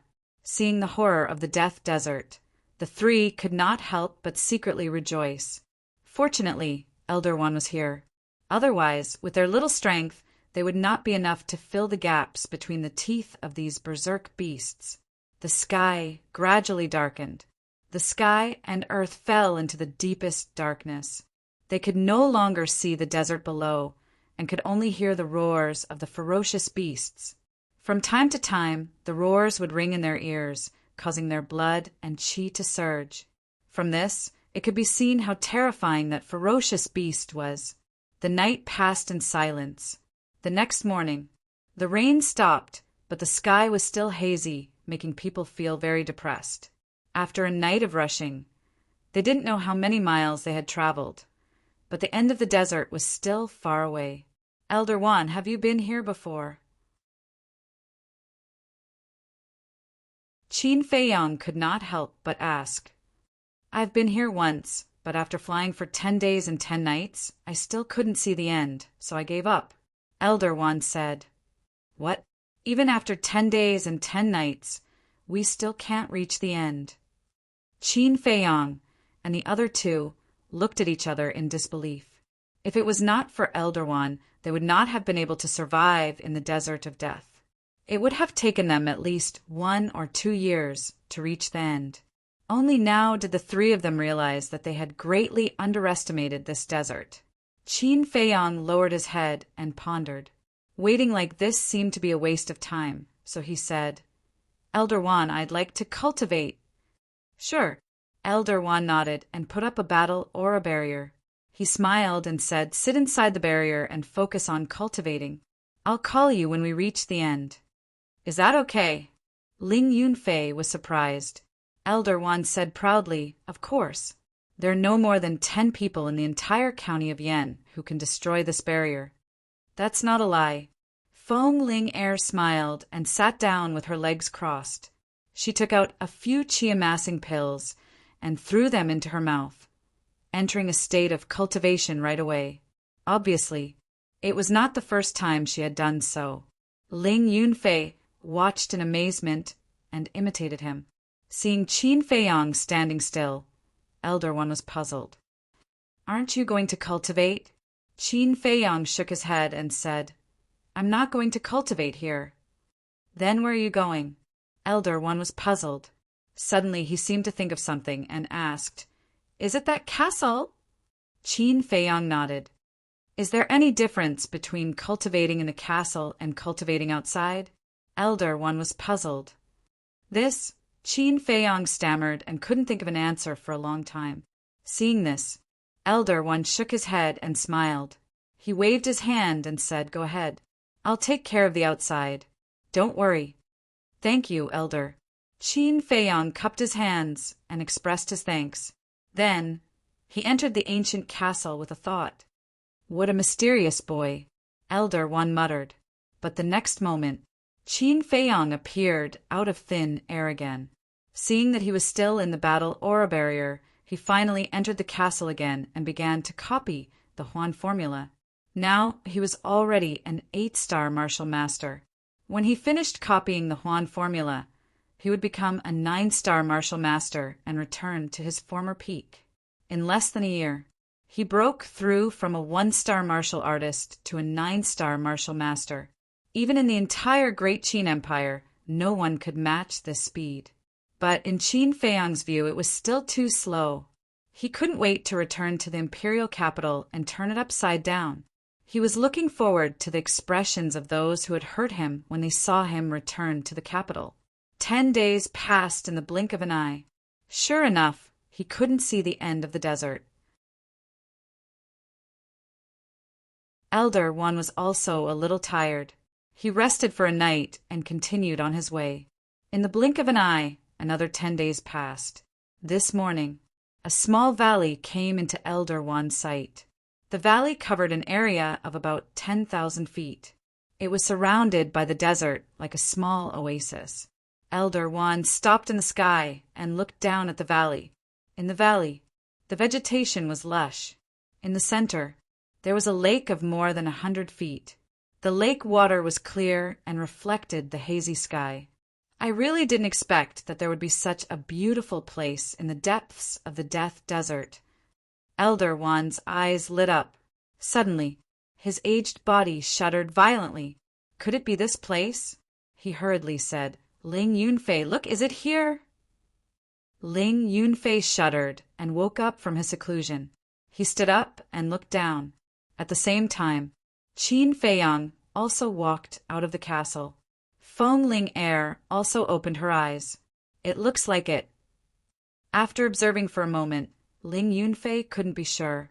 Then he opened his clothes and a crescent-shaped jade pendant appeared. Qin Feiyang and the other 2 looked at the jade pendant, their eyes flashing with suspicion. "This jade pendant was given to my mother by my father before he died. Before coming to Yen City, my mother gave it to me, and the original map of that place is in here." Ling Yunfei took off the jade pendant and explained a little. Then he used a little force, and the crescent-shaped jade pendant, which was originally one piece, suddenly broke into 2 halves, and the inside was hollow. There was a piece of paper hidden. Ling Yunfei took it out and spread it out. The paper was as thin as a cicada's wing, and there was a drawing of a valley with a lake in the middle. The drawing on the paper was almost exactly the same as the valley below. Without a doubt, that was the place they were looking for. The few of them looked down at the valley, looking rather excited. After so many hardships, they finally found it. Fong Ling Er suddenly frowned and looked into the distance. That's not right. Didn't you say that it was at the end of the desert? But look, where is the end of the desert? Ling Yunfei put away the map and said sadly, perhaps in my father's eyes, this is the end of the desert. Qin Feiyang patted him on the shoulder and said with a smile, the dead are already gone. As a living person, you still have to continue to work hard to live. I believe that your father in the underworld would also wish for you to live happily every day. Thank you. Ling Yunfei looked at him gratefully and said, before my father died, he left a sentence. He said that he left his name on a stone wall beside the valley. Let's go and find it. If there is a name, it must be here. Okay. Elder Wan led the three of them and swooped down. Roar! However, the four of them had not gone down yet. The desert around the valley trembled violently. Then,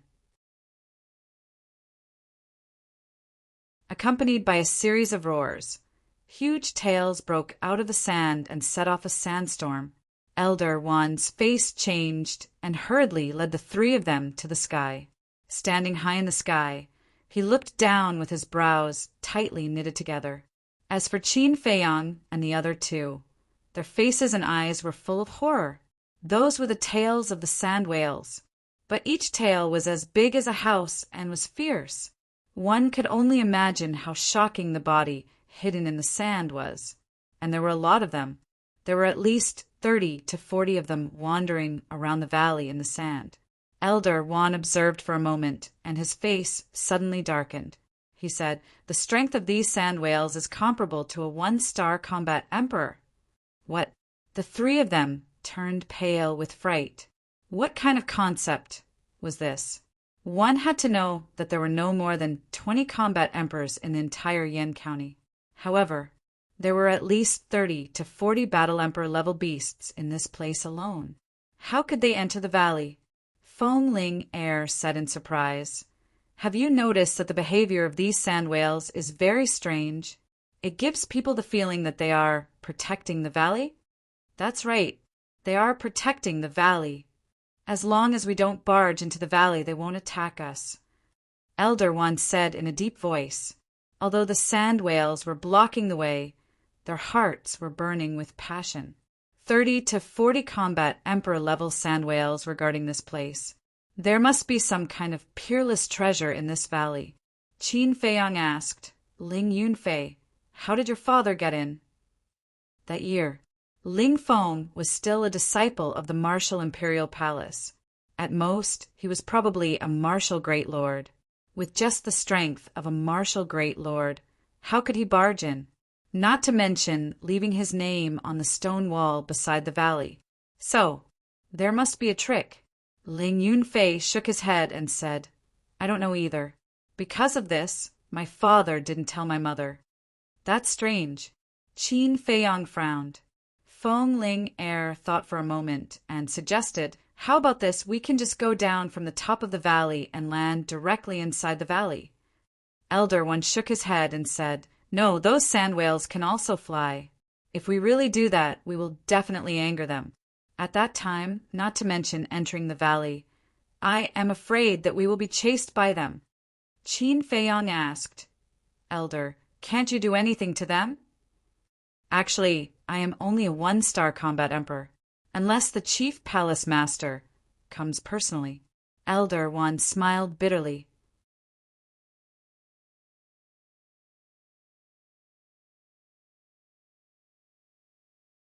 Chapter 163.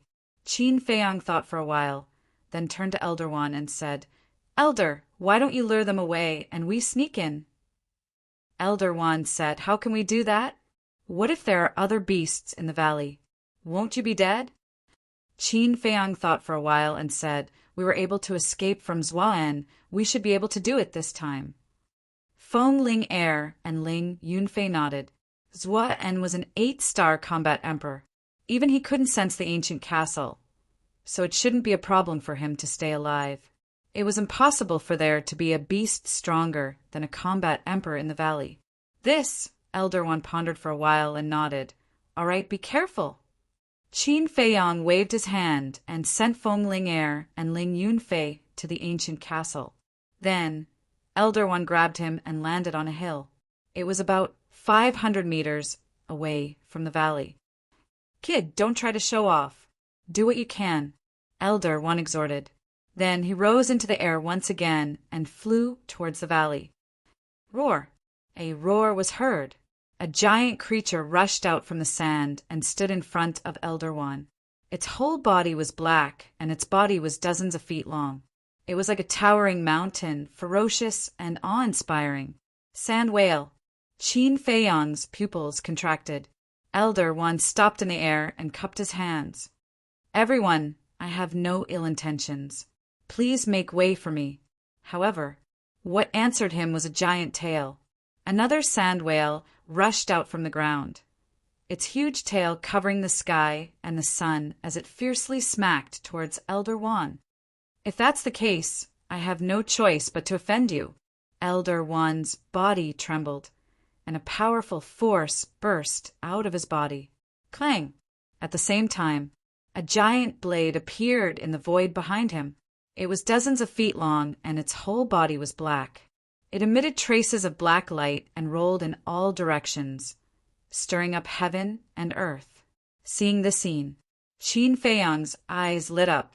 That giant blade was not a real giant blade. It was Elder One's fighting soul. The fighting soul was his trump card. Normally, it wouldn't be activated unless it was a matter of life and death. But now, Elder One had activated his fighting soul right from the start. This showed how cautious he was. Slash! As he roared, the giant blade tore through the sky, and the sharp edge tore the sky and split the earth. It actually split the 2 sand whales in half. Voila! Blood poured down like a waterfall, dyeing the void red. Roar! This move angered the entire group of whales. One by one, the sand whales rushed out of the ground and pounced toward Elder One with a ferocious might. Several battle spirits appeared behind them. The fighting souls were the same. They were both pitch-black eyes, as if they were formed by demonic qi. They could absorb people's minds. Jiang Haoyan, those eyes can confuse a person's mind. You're too weak to resist them. Don't look, Elder One shouted. The old hand reached out, and battle qi gushed out like a torrent, turning into iron chains with arms. They tore through the air and tied up all the sand whales. At the same time, he shouted, I can't hold on for long. Take the opportunity to go in. Qin Feiyang immediately used the smoke-gathering steps. Like a sharp arrow, he shot out from the sand dune. 400 meters, 300 meters, 200 meters. He pushed his speed to the limit, leaving behind a series of afterimages. Puff! However, at this moment, Elder One spat out a mouthful of blood. A sand whale broke free from its restraints and pounced toward Qin Feiyang with a terrifying, ferocious might. Evil beast, die! Elder One shouted angrily. The giant blade on his back tore through the sky like lightning and cut the sand whale in half. Roar! The other sand whales were even more irritable. The iron chains condensed from battle aura broke one after another, making loud clanging sounds. Elder One also spat out mouthfuls of blood. At this moment, Qin Feiyang was only 50 meters away from the valley, at most 5 breaths. No, he only needed 3 breaths to enter the valley. However, the sand in front of him suddenly surged. Qin Feiyang's expression changed, and he hurriedly took a step forward. Whoosh! A white light flashed past his original position. It was so fast that even Qin Feiyang could not catch its true appearance. Following closely, the blood-red light turned in the air and attacked his back again. Qin Feiyang felt cold all over and entered the castle without hesitation. "What is it? It's so fast?" He was extremely surprised. However, in the current situation, it was a race against time. He could not continue to hide. Taking out the chang shui, he left the castle without hesitation. Immediately, he saw a small snow-white snake on the ground in front of him. The small snake was only the length of a chopstick. Its whole body was like jade. Its pair of long and narrow eyes were emitting a soul-stirring, cold light. White jade devil snake. Qin Feiyang could not help but exclaim. The white jade devil snake was very beautiful. It was even more beautiful than jade. However, its toxicity made one's scalp tingle. Once bitten, even an antidote pill could not completely eradicate it. Moreover, its toxin could destroy one's cultivation. One's body would be good and bad until one finally died. That's right. Ling Yunfei's father must have been poisoned by the white jade devil snake, which was why his injuries kept repeating. Hiss! When the white jade devil snake saw Qin Feiyang, it immediately turned into a ray of light and shot towards the space between Qin Feiyang's eyebrows. "Jiang Haotian, hurry up!" Elder Wan's voice came from the sky. At this moment, his entire body was dripping with blood. The war spirit was about to collapse. Qin Feiyang was burning with anxiety. Although this white jade devil snake was not a war emperor level beast, its speed was extremely fast. It was almost impossible to catch with the naked eye. How could he fight with his little strength? Let's go all out. He gritted his teeth and rushed forward, his gaze locked onto the white light. Seeing that he was about to collide with the white jade devil snake, he suddenly raised his hand and slashed at the white jade devil snake's head. Hiss! The white jade devil snake was split into two on the spot. Chang Shui was unharmed. However, Qin Feiyang was sent flying by that terrifying force. Chang Shui also flew out of his hands, even the right hand that was holding Chang Shui. Accompanied by a cracking sound, the skin and flesh were split open, and the bones were broken. Bang! He was like a meteorite, smashing into the sand dozens of meters behind him. The blood in his body was surging, and his internal organs were injured. He couldn't even stand up, and his consciousness was quickly being devoured by the darkness. With a thought, he pulled Feng Ling-Er out of the castle and shouted, "Hurry up and help me!" Although Feng Ling-Er was petite and exquisite, she was extremely strong. She bent down and picked up Qin Feiyang, then ran over to pick up Chang Shui. When she saw the white jade devil snake beside her, she couldn't help but feel a chill in her body and mind, and quickly ran towards the valley. So fragrant, so soft. Qin Feiyang's consciousness was muddled as he muttered softly. The smell of Feng Ling-Er's body was very pleasant to smell. It was a unique fragrance of a virgin. Somewhere it was also very soft and springy. But hearing these words, a row of black lines suddenly appeared on Feng Ling-Er's forehead. What kind of time was it? And he still had such evil thoughts. Little bastard, he was really a pervert. If it weren't for the crisis now, she would definitely throw Qin Feiyang on the ground and then kick him a few times. Finally, Feng Ling-Er ran into the valley. When she ran in, she glanced at the stone wall next to her. Sure enough, she found a name somewhere. Ling Feng. This proved that it was this valley. Under the name, there was a line of big words engraved. "Those who enter the valley, please kneel down." What does it mean? Feng Ling-Er held Ling Yunfei with a head full of doubts and ran towards the lake without looking back. At the same time, listen to the 8 directions. Observe the 4 directions. Unexpectedly, they didn't find the shadow of a beast. "Those who enter the valley, please kneel down." This sentence should be left by Ling Feng. It might mean that if you want to enter the valley, you must first kneel down and worship, and those sand whales may not block the way. Qin Feiyang's weak voice reached Feng Ling-Er's ears. Feng Ling-Er stopped and asked suspiciously, "Is that what it means?" "Inform Elder Wan and let him try, Before Qin Feiyang could finish, he fainted. Foamling Air turned to look at the sky and shouted, "Elder Wan, quickly kneel down and worship!" "Kneel down?" Elder Wan raised his eyebrows. He was the War Emperor, a powerhouse who stood at the top of the pyramid in the county of Yan. His pride didn't allow him to do such a thing. He shouted, "Is the valley dangerous?" "Not for now." Foamling Air shook her head. "Well then, I'll retreat first. When you come out, I'll come to pick you up," Elder Wan said, and then let go of the battle chi chain.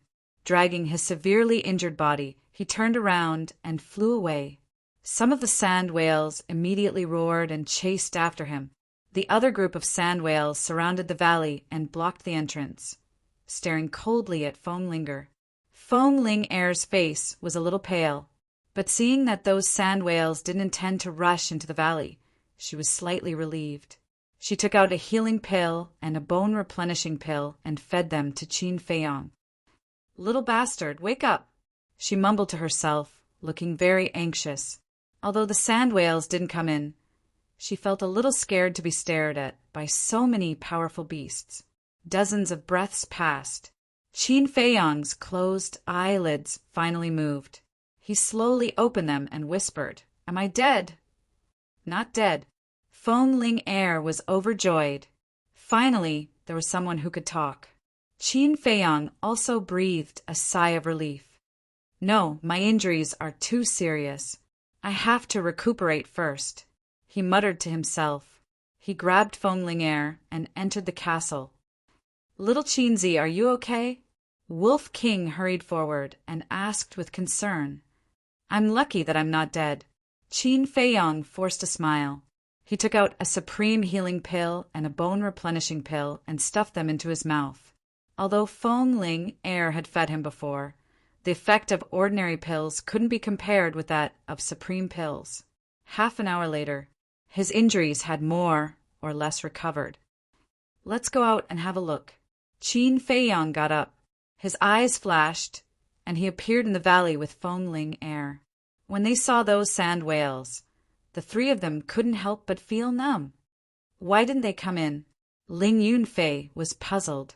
Qin Feiyang shook his head and said, "I don't know, but this is a good thing. Let's look around and see if there are any treasures." "Wait, I want to see the name left by my father first." Ling Yunfei turned around and looked at the sand whales blocking the entrance. He swallowed and walked over slowly.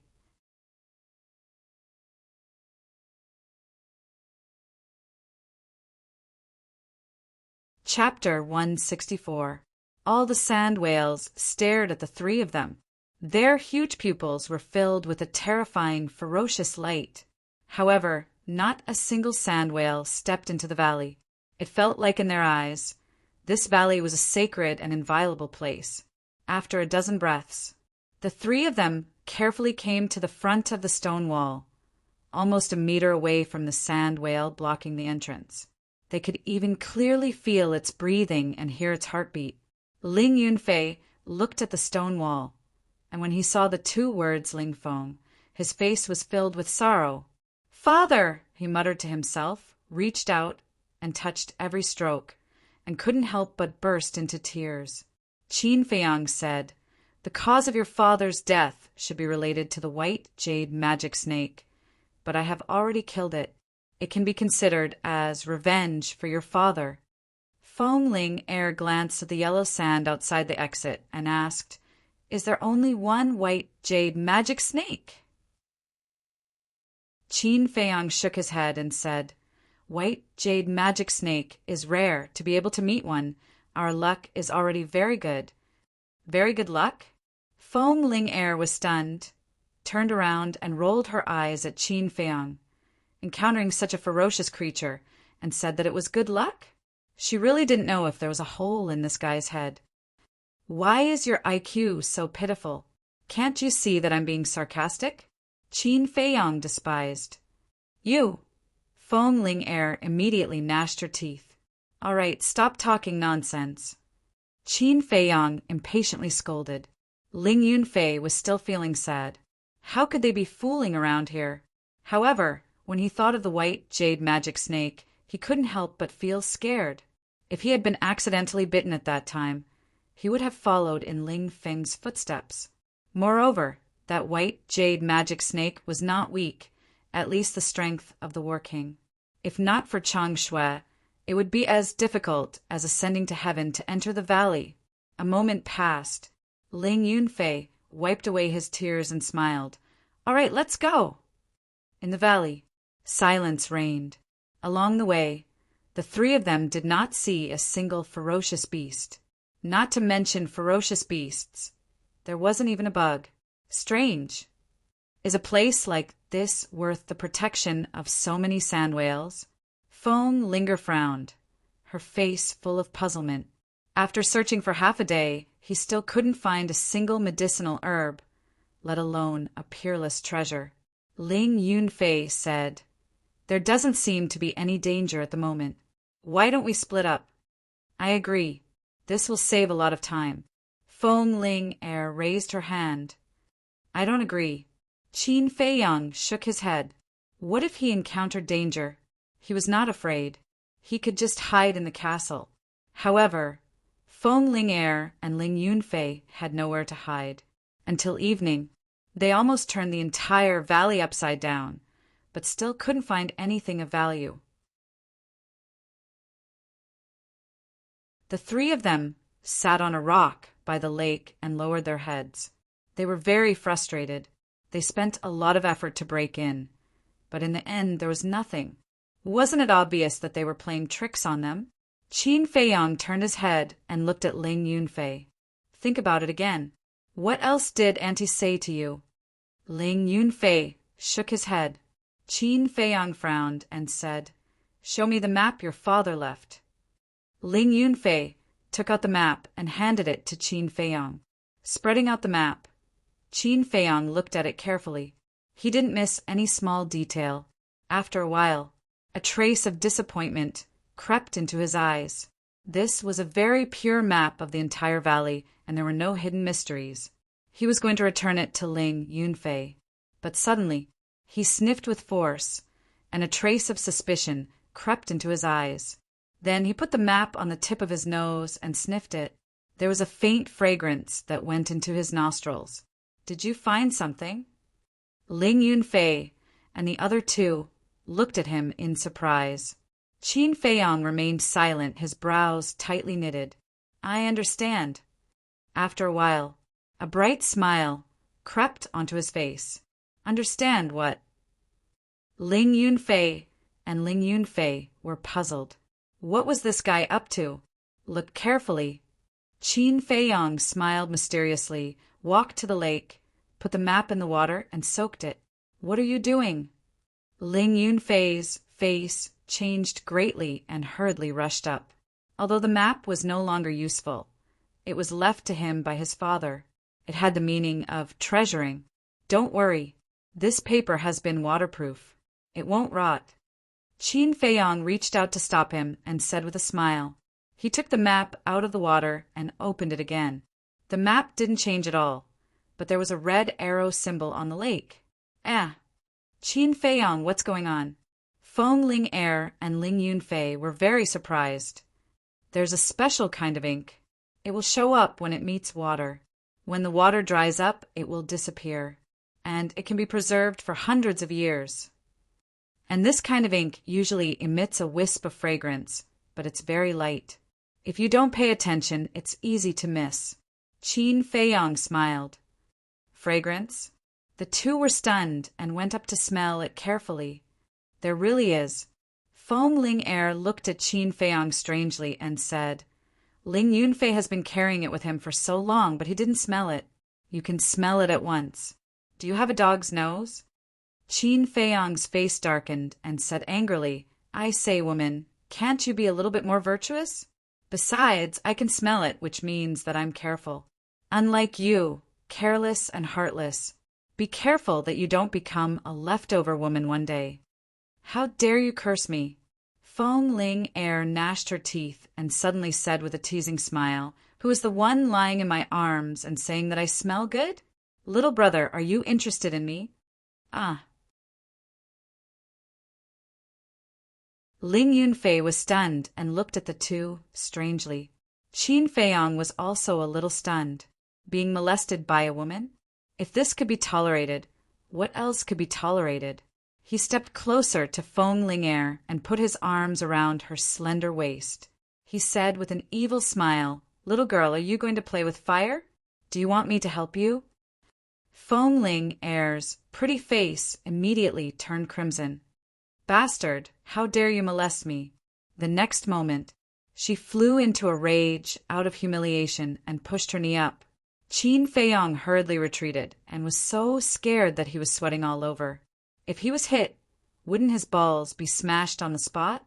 This stinky woman was really ruthless. Ahem. Ling Yunfei couldn't stand it anymore. He coughed and teased. "I don't object to the two of you flirting, but shouldn't you wait until you're done with your business?" Qin Feiyong and Feng Ling'er glared at him at the same time. Phew! Qin Feiyong secretly let out a sigh of relief. He threw the map to Ling Yunfei and turned around to look at the lake in front of him.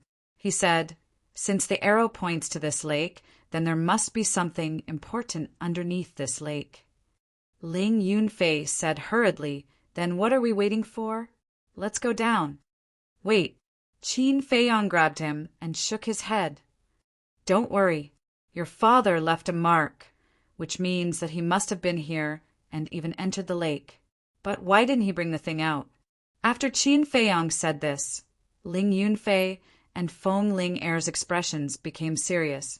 Qin Feiyong said again, "I suspect that this lake is not as calm as it looks." After that, he picked up a wash-basin-sized stone and threw it out with force. It smashed into the center of the lake and immediately splashed up big waves. Whoosh! At the same time, streaks of white light shot out of the waves. Qin Feiyong and the other two's expressions changed, and they hurriedly hid behind a stone. Their whole bodies were dripping with cold sweat, because that white shadow was none other than the white jade demonic snake. Moreover, not one or two. It was a group. It was a group. It was hard to imagine how many there were.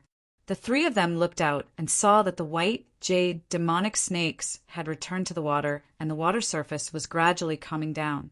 Feng Ling'er turned to look at Qin Feiyong and said angrily, "Didn't you say that the white jade demonic snake is very rare?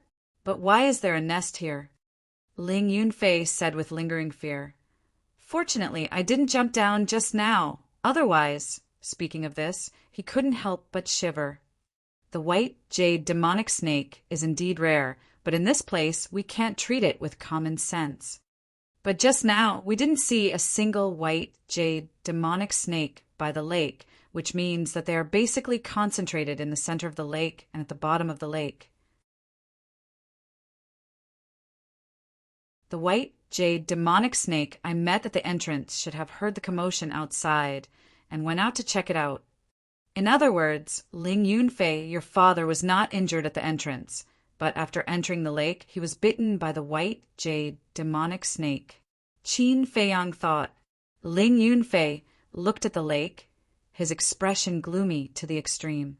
Feng Ling'er said, "Now is not the time to think about revenge, not to mention that there are so many white jade demonic snakes. Who knows which one bit your father back then?" Ling Yunfei said, "Then let's kill all of them." Feng Ling'er said, "That depends on whether you have the ability now. Let's think about how to get into the lake first." "I have a way to get into the lake, but I'm afraid it's almost impossible to get out." Qin Feiyong furrowed his brows. He could use the castle to slowly sink to the bottom of the lake, but he couldn't use the castle to rise from the bottom of the lake. At that time, they would have to swim up by themselves. But this method obviously wouldn't work. After pondering for a moment, Qin Feiyong said, "How about this? You guys hide here and wait for me. I'll go down and take a look. If there's an accident, at least we won't be trapped at the bottom of the lake." Ling Yunfei shook his head and said, "Even if you go to the bottom of the lake, it won't help because you can't leave the castle." Qin Feiyong said, "Since we're already here, we can't just turn around and go back." Ling Yunfei said, "No, Since we came together, we have to face any difficulties together. I'll go down with you, Senior Sister Ling, or will wait outside. I don't even have the image crystal. What's the use of staying outside? Feng Ling rolled her eyes. Stop talking nonsense, do as I say. After Qin Feiyang finished speaking, he walked to a big tree, took out the chang shui, cut the tree into several pieces, and threw them into the lake one by one. The last piece of wood floated in the middle of the lake.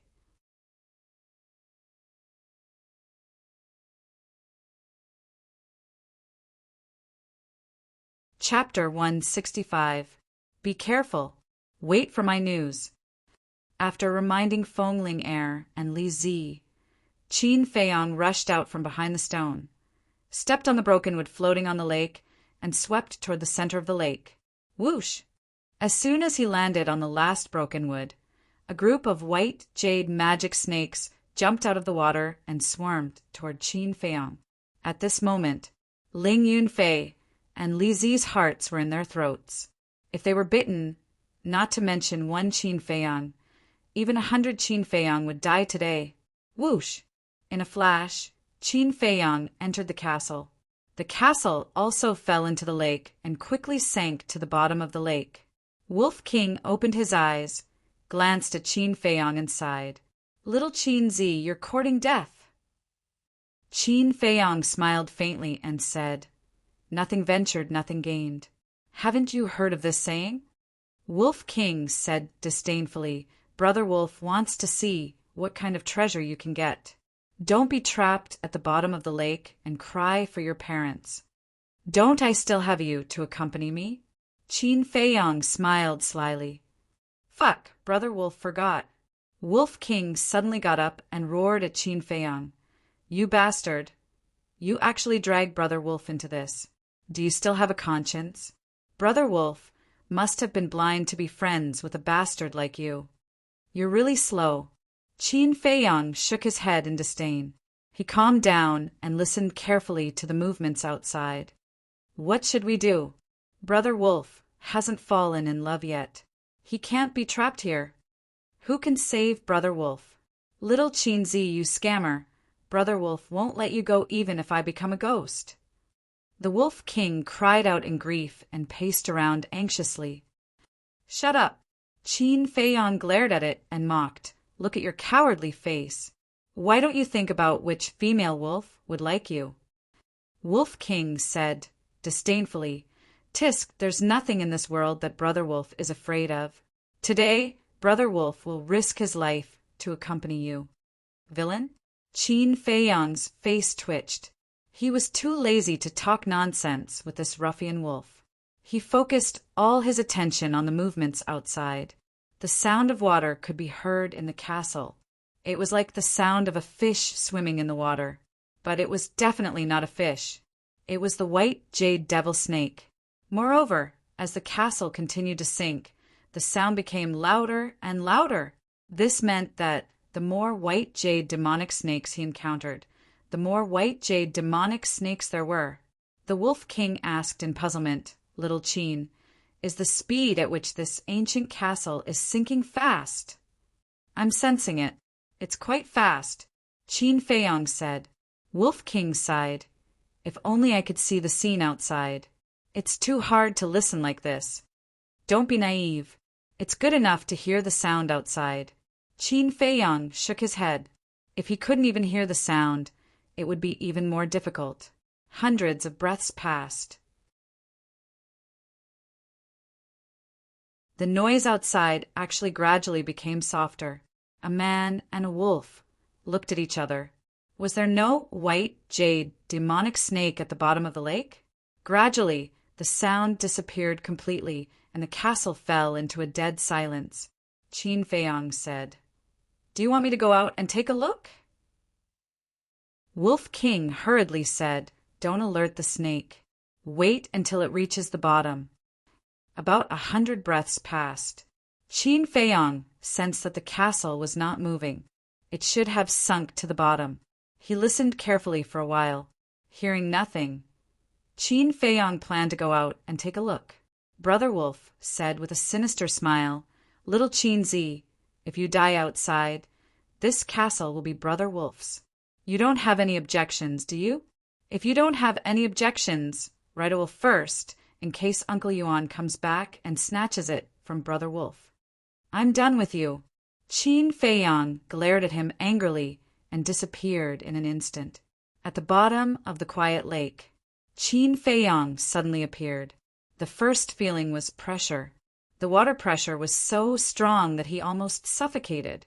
He hurriedly operated his true qi to protect his body and then looked around. The lake water was very clear like a mirror. He could clearly see the surrounding scenery. And within his line of sight, there was not a single white, jade, demonic snake, which made him breathe a sigh of relief. He looked up again. In the water layer dozens of meters above, there was a group of white, jade, demonic snakes playing happily. He had to hurry up. Otherwise, when those white, jade, demonic snakes found him and waited at the bottom of the lake, it would be bad. He glanced at the bottom of the lake and didn't find anything strange, so he slowly swam forward, trying not to make any noise. After swimming for about a dozen breaths, his eyes suddenly trembled. More than 10 meters ahead, there was a human skeleton sitting cross-legged, and that skeleton was very complete. Its whole body was as white as jade, without any trace of decay. Even on the surface, there was a layer of hazy treasure light, like a peerless, divine skeleton. At the bottom of the lake, there was a skeleton. This gave Qin Feiyang a very, very big impact. Could it be that the sand whale outside and the white, jade, demonic snakes in the lake were guarding this divine skeleton? He temporarily suppressed the doubts in his heart and carefully observed the skeleton's surroundings. He didn't find any white, jade, demonic snakes, so he swam over. Looking closer, he found a jade box next to the skeleton's feet. The jade box was pure white, about a foot long, with a strange pattern engraved on it, which seemed to be the symbol of a cluster of flames. What's this? Qin Feiyang reached out to grab the jade box and was shocked to find that the jade box was as heavy as a mountain. Even if he used both hands, he couldn't move it half an inch. Is it stuck to the bottom of the lake? Qin Feiyang frowned. He simply let go and entered the castle. What did you find? Wolf King asked. I found a skeleton and a jade box, but the jade box is very heavy. I can't move it. Qin Feiyang explained the general situation. Wolf King's pupils constricted, and he said in surprise, soaking in the water, the skeleton didn't show any signs of decay. How strong was he when he was alive? Qin Feiyang said, it's very likely that he was a peerless expert. Wolf King's spirit was lifted, and he said with rapid breathing, there must be some incredible treasure in the jade box left behind by such a person. Hurry up and get it in. Okay. Qin Feiyang nodded, took a few deep breaths, and appeared next to the skeleton again. Looking up, he saw that the white jade demonic snakes didn't notice anything unusual at the bottom of the lake. So he held the jade box with both hands and used all his strength. Finally, the jade box moved. At the same time, Qin Feiyang thought, and the next moment he appeared in the castle with the jade box. Bang! As soon as the jade box landed on the ground of the castle, it hit with a deafening sound. So heavy, Wolf King's eyes were shining, lying next to the jade box, drooling. Qin Feiyang said, try and see if you can open it. I'll go outside and look for other things. Wolf King said, go look carefully. Qin Feiyang appeared at the bottom of the lake again and looked around the skeleton, but he didn't find anything else. He went to other places to look. After searching the entire bottom of the lake, he didn't find a second treasure. So he returned to the skeleton and looked at it curiously. Immortal bones. According to the quality, it can definitely be sold for a high price. But who would sell a skeleton? He was quite conflicted. If someone was here, they would definitely roll their eyes on the spot and despise him. He was already thinking about money. Let's just move to the castle first. When we go back, I'll ask Manager Li if I can sell it for money. Qin Feiyang grabbed the skeleton's arm and exerted a little force. His eyes suddenly revealed a strange light. It was actually very heavy. It was also very strong and hard. Next, he used 120% of his strength, but still couldn't move the skeleton. He even felt that it was heavier than the jade box. Qin Feiyang was not depressed, but his eyes were shining. The strength of this skeleton must have been heaven-defying when it was alive. Every single bone could be forged into a divine weapon. He grabbed one of the skeleton's ribs and pulled with all his strength. Although he couldn't move all of it, it would be good if he could get a rib. However, dreams were beautiful, but reality was cruel. No matter how hard he tried, he couldn't break the rib. Instead, his arm was cut by the bone spur next to him, and blood was gushing out. I don't believe it. Qin Feiyang looked at the wound, and his stubbornness came up. He took out the chang shui and cut it lightly, cutting off a rib. It's actually so easy. Qin Feiyang was surprised. Whoosh! At this moment, there was movement above. Qin Feiyang looked up and saw a group of white, jade, demonic snakes swooping down crazily. Not good. It must be the blood flowing out of my wound that alarmed them.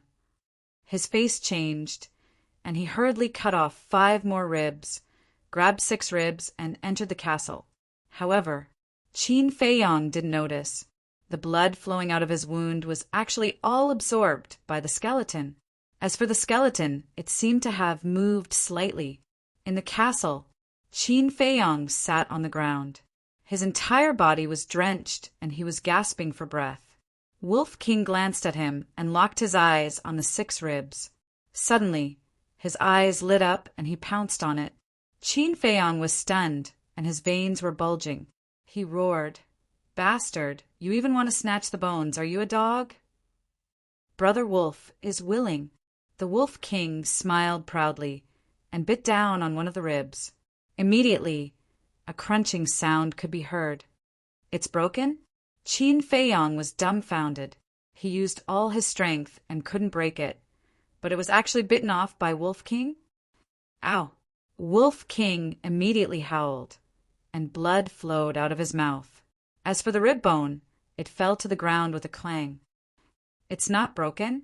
Qin Feiyang looked down, and his expression froze. The ribs were intact. Then what was with the sound from before? Could it be? He raised his head and looked at the Wolf King. When he saw the Wolf King jumping up and down in pain, he couldn't help but laugh out loud. It turned out it wasn't Wolf King who broke the ribs. It was the ribs that broke 2 of Wolf King's teeth. Wolf King said angrily, "You can still laugh? Don't you have any sympathy? Serves you right. This is Retribution, who told you to snatch it."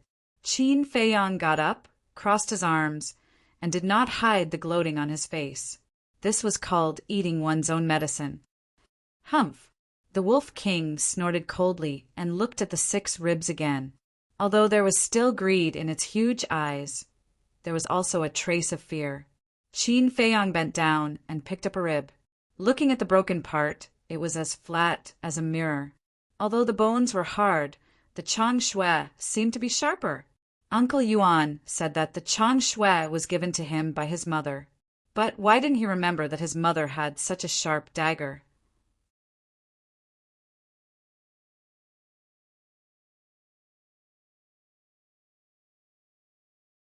Chapter 166. Qin Feiyang now felt that chang shui's origin was even more mysterious than Uncle Yuan's. After taking a healing pill, Wolf King urged, "Little Qin Zi, think of a way to open the jade box." "Didn't I ask you to think of a way?" Qin Feiyang frowned. "Brother Wolf has tried everything, but I can't open it. I really want to pee to quench its thirst." Wolf King was indignant. Qin Feiyang rolled his eyes and looked down at the jade box. Since chang shui could even break the ribs of skeletons, this jade box should be able to be opened, right? Let's do it. He walked to the jade box, grabbed chang shui, and gently scratched the jade box. At that moment, a hole appeared. So awesome? Wolf King's eyes glowed green, and he drooled. It turned out that this dagger was the real treasure. Qin Feiyang was also very excited and quickly broke the jade box in half. After opening the jade box, the man and the wolf were stunned. There was only a piece of iron inside. The iron was rectangular and dark.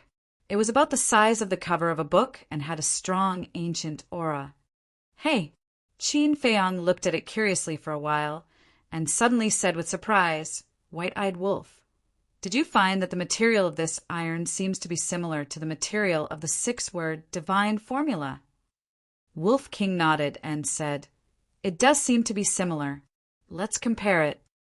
Qin Feiyang put Chang Shui on the ground and was about to take out the iron. However, he found that the iron was heavier than he imagined, and he couldn't pick it up at all. What's going on? He was stunned. After pondering for a while, he finally understood, and the corners of his mouth pursed into a trace of a bitter smile. It turned out that the real heavy thing was not the jade box, but the iron. "White-eyed wolf, move aside." Qin Feiyang got up, pulled up his sleeves, and clasped the edge of the jade box with both hands. He exerted all his strength, causing the veins and blood vessels all over his body to bulge. Large beads of sweat also appeared on his forehead. After using all of his strength, he finally poured the iron block out of the jade box. With a loud bang, it smashed into the ground. The iron block was very thin, only about 4 or 5 centimeters. There were no patterns or words on it. However, the more Qin Feiyang looked at it, the more confused he became. "No, it's not a piece of metal. It's a book." His eyes trembled, and he spent a tremendous amount of effort to flip the iron block over. As expected, 2 ancient and majestic characters entered his line of sight. The pill scripture, in other words, the side, just now was the reverse side. This was the true face. When he saw the 2 words pill scripture, Qin Feiyang's head buzzed as if it was about to explode. Although he didn't know what the pill scripture was for the time being, every stroke exuded a majestic aura that impacted his soul. It was hard to imagine how great the person who wrote these 2 words was. Wolf King was also attracted by the pill scripture. His eyes were burning. Suddenly his eyes lit up, and he said, "Look, there are 2 small words next to the 2 words pill scripture." Qin Feiyang looked. There were 2 small words, Wu Tian. These 2 words were written with iron hooks and silver strokes, and they also carried a magnificent aura. Wu Tian. This should be a name. But why have I never heard of this name? Is it not someone from the great Qin Empire? Qin Feiyang squatted on the ground and looked at the 4 words on the cover. To be able to write such words, his cultivation must have reached the realm of heaven and earth. He couldn't help but feel excited. Perhaps this was really a supreme treasure. Wolf King urged, "Open it and take a look." Qin Feiyang swallowed his saliva and tried his best to open the cover. The first page appeared. The pages of the book were the same as the pages of the 6-word divine formula. They were made of an unknown divine iron and were as thin as a cicada's wings. On top of it, there were lines of small words that were densely packed together. Qin Feiyang simply sat on the ground and read carefully one by one. Gradually, his eyes emitted a fanatical light. This pill scripture recorded all pill formulas and refining methods. Just the first page recorded more than 30 pill formulas. The most basic healing pill, bone replenishing pill, body tempering pill, chi gathering pill, face retaining pill, illusion pill, bliss pill, myriad spirit pill, and so on. There were even beast spirit pills, calamity spirit pills, marrow cleansing pills, scarlet colored glass pills. All the pills that Qin Feiyang had heard of were written on it. There were also some pills that he had never even heard of. On the first page, there was a pill called Potential Pill that he had never heard of.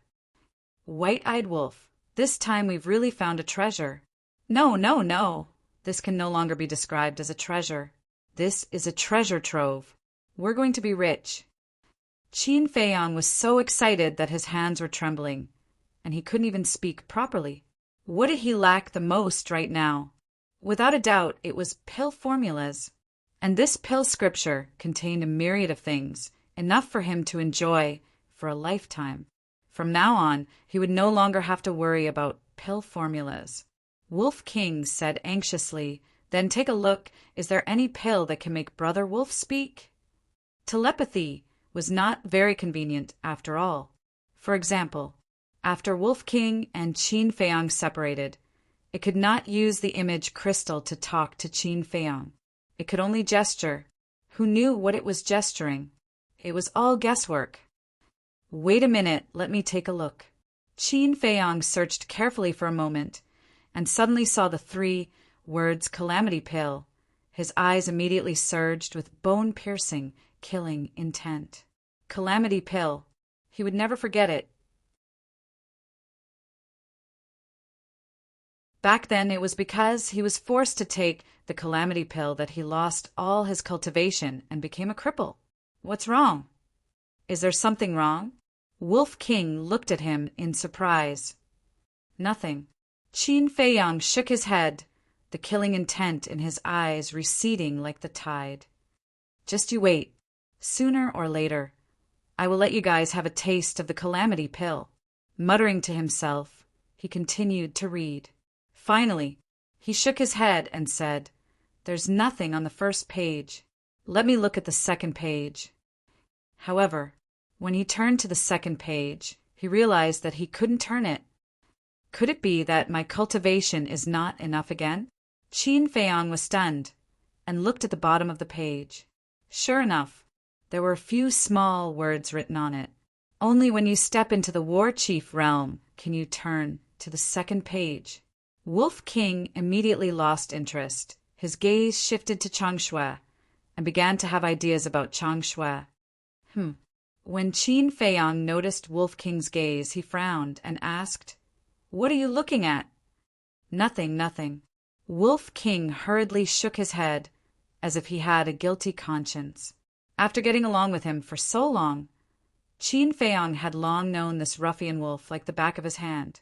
He could see through its thoughts with a single glance. His expression became serious, and he said in a deep voice, "White-eyed wolf, let me tell you, you can snatch anything except for Changshui." "Why?" Wolf King looked at him suspiciously. "Changshui was given to me by my mother." Qin Feiyang grabbed Changshui and lowered his head to size it up. There was a melancholy between his brows that could not be removed. Wolf King fell silent. It knew about Qin Feiyang's background. Therefore, it was very clear how much Changshui meant to Qin Feiyang. Wolf King raised its paw and patted Qin Feiyang's shoulder and said seriously, "Don't worry, Brother Wolf promises that I won't have any ideas about Changshui in the future, and will protect it with you." So serious? Qin Feiyang was stunned. To be honest, he was still not used to it. However, in his heart, he was quite grateful to Wolf King. After putting Changshui into his cosmos bag, Qin Feiyang stood up and used half an hour to move the pill scripture to the altar and placed it beside the iron box. At that moment, he collapsed from exhaustion and lay on the ground. His whole body was covered in sweat, and water could be wrung out of his clothes. "Wu Tian, who the hell is this person? How precious the elixir recipe is, and it's all recorded in the pill scripture." He looked at the top of the castle, his eyes full of doubts. A moment later, he finally recovered. He got up and walked to the altar, opened the 6-word divine formula, and compared the two. The materials were actually the same. Wolf King said, "Do you think the 6-word divine formula was also written by this person called Wu Tian?" "No." Although the materials are the same, the font is different. The font of the pill scripture is very beautiful and complete, but the font of the 6-word divine formula is a bit sloppy and not standard. It's obvious that it's not from the same person. Qin Feiyang said, "Hee, if Ling Yunfei and the others knew that we had such a treasure, what kind of expression would they have?" The Wolf King snickered. Qin Feiyang frowned and said, Ling Yunfei, we must tell him, but Feng Ling Heir and Elder Wan, we must hide it from them first. After all, the pill scripture is too important. If there is a slight mistake, it will lead to a fatal disaster. That's right. No matter if they have evil intentions or not, it's always right to take precautions. Wolf King nodded. Well, it's time to inform Ling Yunfei and the others. Qin Feiyang took out the image crystal and infused it with true qi, quickly recovering. Not long after, the shadows of Ling Yunfei and Feng Ling Heir appeared. How is it? Ling Yunfei asked anxiously. I didn't find anything, Qin Feiyang said helplessly. With so many sand whales and white jade demonic snakes guarding, how could there be nothing? Feng Ling Heir frowned. There is, but it's a skeleton. I got a few ribs. Qin Feiyang picked up 6 ribs and waved them at the image crystal. Feng Ling Heir's face darkened and said speechlessly, You won't even let go of the bones of the dead. Aren't you afraid of being punished by the heavens? Then what else can we do? We can't go back empty-handed, right? Also, don't underestimate these bones of the dead. These are all divine weapons. After I get out, I'll let you guys slowly appreciate them. Qin Feiyang laughed. TSK. Feng Ling Heir looked disdainful and asked, Do you have a way to get out? There are white jade demonic snakes everywhere in the water. How can I get out? Help me think of a way. Qin Feiyang was very distressed. If they were trapped here, sooner or later, they would run out of ammunition and food. He and Wolf King would only have a dead end. However, seeing Qin Feiyang's distressed look, Feng Ling Heir was very happy. She laughed gloatingly. Anyway, you and that wolf cub are not good things. It's good to be trapped down there, so that you won't come out and bring disaster to the country and the people. This stinking woman.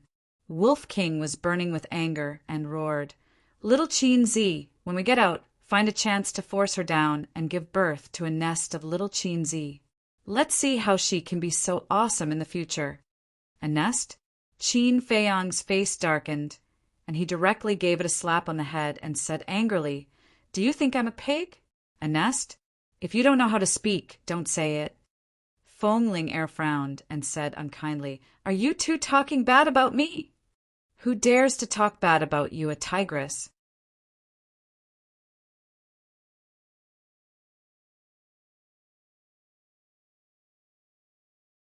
Chapter 167. Although there were many white, jade, demonic snakes at the bottom of the lake, they shouldn't be able to stop Elder Wan.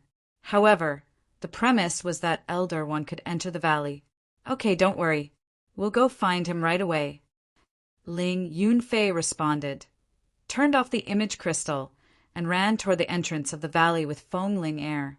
Wolf King asked, Little Qin Zi, how long do we have to wait before Brother Wolf can openly be presumptuous in Yen City? Qin Feiyang smiled and said, Don't worry, it'll be soon. Wolf King said angrily, Nonsense, how can I not be anxious? Since leaving Iron Ox Town, Brother Wolf has been hiding in this godforsaken place every day. I'm almost depressed. Qin Feiyang rubbed its head and said with a smile, Okay, I know you've been working hard. Let me tell you something. On the day Yi and the first prince get married, I'll announce my true identity. On the day of the wedding, Wolf King was slightly stunned and said in surprise, Are you playing a big game of chess? It's not a big game. It's just a small game. Qin Feiyang's eyes flashed, and he turned to look at the pill scripture. After a quick glance, his eyes were fixed on the 3 words potential pill. Outside the entrance of the valley, Ling Yunfei and Feng Ling Heir stood on a steep rock and scanned the front.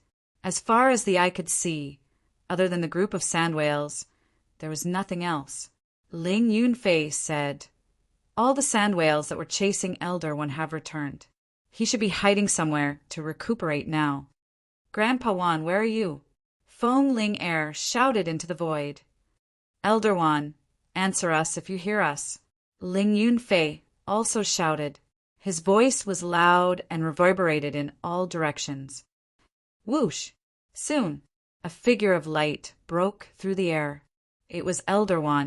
The blood on his body was still wet. At the same time, those sand whales turned around and looked at Elder, their eyes full of ferocity. Elder didn't dare to get close. He stood in the sky far away and looked down at the two of them. He asked, "Are you coming out?"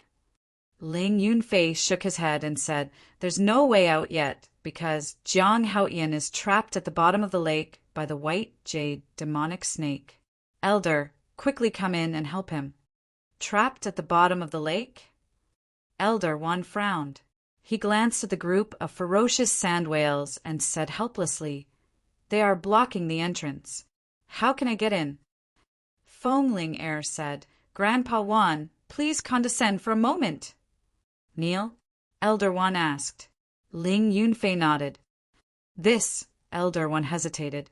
Ling Yunfei hurriedly said, "Elder this disciple knows that it is too difficult for you to kneel, but Jiang Haoyan is this disciple's only friend. Please help him." Elder remained silent, his brows tightly knitted. "Senior sister, what should we do?" Ling Yunfei turned to look at Fongling Air anxiously. Fongling Air said, "Go down and prove it to Elder "Prove?" Ling Yunfei was stunned, then suddenly realized. He jumped a few times and landed at the entrance. Without hesitation, he knelt on the ground with a face full of sincerity. All the sand whales immediately turned to look at him. When Ling Yunfei bowed 3 times and kowtowed 9 times, the sand whales actually retreated to the side and made a path for him. So magical? Elder was dumbfounded. Fongling Air and Ling Yunfei were also in disbelief.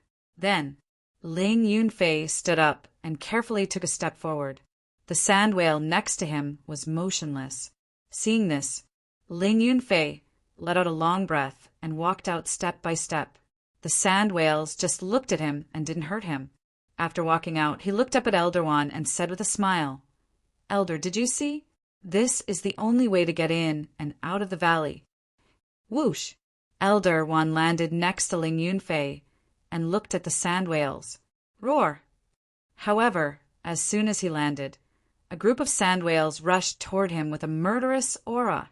Ling Yunfei's expression changed, and he urged, "Elder, hurry up!" "Damn it!" Elder cursed. He bent his legs and knelt on the ground. However, those sand whales didn't stop because of his kneeling. How could this be? Ling Yunfei was very surprised and doubtful. "Bastards, do you think I'm really afraid of you?" Elder suddenly stood up and a terrifying aura roared from his body. It wasn't easy for him to put down his self-esteem and kneel down to worship, but this was still the case. He couldn't take it anymore. Ling Yunfei said hurriedly, "Elder, please don't do anything. Leave quickly." He could roughly guess. It must be because Elder had killed a few sand whales earlier. Therefore, these sand whales wouldn't let him in no matter what. If they continued to fight, he was afraid that even he, Fongling Air, and Qin Feiyang would be in danger. Elder frowned. Looking at Ling Yunfei's anxious face, he really couldn't bear to refuse. He nodded and said, "Okay, be careful. I'll wait for you in the distance." After saying that, he rose into the air, turned into a stream of light, and quickly disappeared. Those sand whales also stopped. Ling Yunfei turned around and cupped his hands. "Seniors, can you let me in again?" The leading sand whale shook its head. Ling Yunfei's expression suddenly changed. He hurriedly said, "Why?" The sand whale didn't answer him. "What should we do now?" Ling Yunfei panicked. "Right. Quickly inform Qin Feiyang." He took out the image crystal and quickly became excited. When Qin Feiyang learned of the situation, his heart suddenly sank to the bottom. If he couldn't get out, what was the use of getting the alchemy scripture? The Wolf King was so anxious that he stomped his feet. "Don't panic. Qin Feiyang took a few deep breaths and quickly calmed down. He lowered his head and pondered. There was always a way out. It was impossible for there to be no way. Suddenly, his gaze was fixed on the 6 ribs. Sand whale and white jade demonic snake were obviously guarding the skeleton. Then they should be in awe of the skeleton. If he put the skeleton's bones on his body, would the white jade demonic snake not dare to approach? When he told this idea to Wolf King firmly opposed it. Because this was just a guess. What if something happened? Forget it. If we don't try, we will be trapped here forever. What's more, even if it doesn't work, I can just hide in here. They can't hurt me, Qin Feiyang said. All right, be careful, Wolf King warned, feeling very worried. Qin Feiyang nodded, holding 3 ribs in each hand. With a thought, he appeared next to the skeleton. Immediately, he couldn't help but feel his scalp explode. The skeleton was surrounded by white jade demonic snakes. It was so densely packed that even wind couldn't get through. If it was another person, seeing this scene, he would definitely be scared to death. Qin Feiyang was also ready to return to the castle immediately. But he found that those white jade demonic snakes, although fierce, did not approach and surrounded 2 meters away. They did not attack him. In those narrow little eyes, when they saw the ribs in Qin Feiyang's hand, there seemed to be a trace of fear. Is it really as I guessed? Qin Feiyang was stunned. He lowered his head to look at the ribs and slowly lifted them up. Those white jade demonic snakes also retreated. The fear in their eyes was even stronger. Seeing this, Qin Feiyang was ecstatic. Without wasting any time, he swam towards the lake. The white jade demonic snakes in front of him also retreated. Soon, he found another abnormality. In the eyes of the white jade demonic snakes, in addition to awe, there was also a trace of anxiety. Are they afraid that I will take these bones out? Qin Feiyang was puzzled, but now he was not in the mood to care. As long as he could leave the lake, nothing else mattered. Dozens of breaths passed. Qin Feiyang finally came out of the water and saw the sun again, making him feel as if a lifetime had passed. Whoosh! Dong! The group of white jade demonic snakes was always around him, jumping up and down anxiously. Qin Feiyang ignored them and quickly swam towards the shore. When he climbed ashore, the white jade demonic snakes also followed. Never-ending, Qin Feiyang frowned and said, If you don't hurt me, why would I do this? Don't pester me anymore. However, those white jade demonic snakes did not listen at all. Who is this person? Is he worthy of these fierce beasts' protection? Qin Feiyang looked back at the lake, full of doubts, and ran towards the entrance. Feng Lingair was still standing in front of the entrance, racking her brains to think of a way. Hey, why are you still here? Suddenly, a puzzled voice came into her ears. Qin Feiyang. She was refreshed and hurriedly looked up. Her face suddenly turned pale, and she shouted, Stop! Qin Feiyang stopped and looked at her in confusion. The distance between the two was only 12 meters. First, tell me clearly, what is this situation? Feng Lingair was very surprised. Thousands of white jade demonic snakes surrounded him, but did not hurt him. This was simply a strange story in the world. It's all thanks to them. Qin Feiyang grinned and waved the 6 ribs. Feng Lingair frowned. I told you that these bones are treasures, but you don't believe me. Qin Feiyang shrugged helplessly. Feng Lingair's mind was in a mess. Since when could even the bones of the dead be called treasures? Wasn't it too ridiculous? Hiss! At this moment, a white jade demonic snake, with a harsh hiss, rushed towards Feng Lingair. The other white jade demonic snakes also seemed to have received orders and rushed towards Feng Lingair. Damn it, what's this situation? Feng Ling Air's face was pale. These little things are quite smart, Qin Feiyang murmured. Obviously, the white jade demonic snake wanted to threaten him with Feng Ling Air. Clang! He quickly took out Chang Shui and shouted, "Whoever dares to move again, I will destroy these bones." The white jade devilish snakes stopped in unison and turned their heads to look at Qin Feiyang. There was actually a trace of pleading in their cold eyes.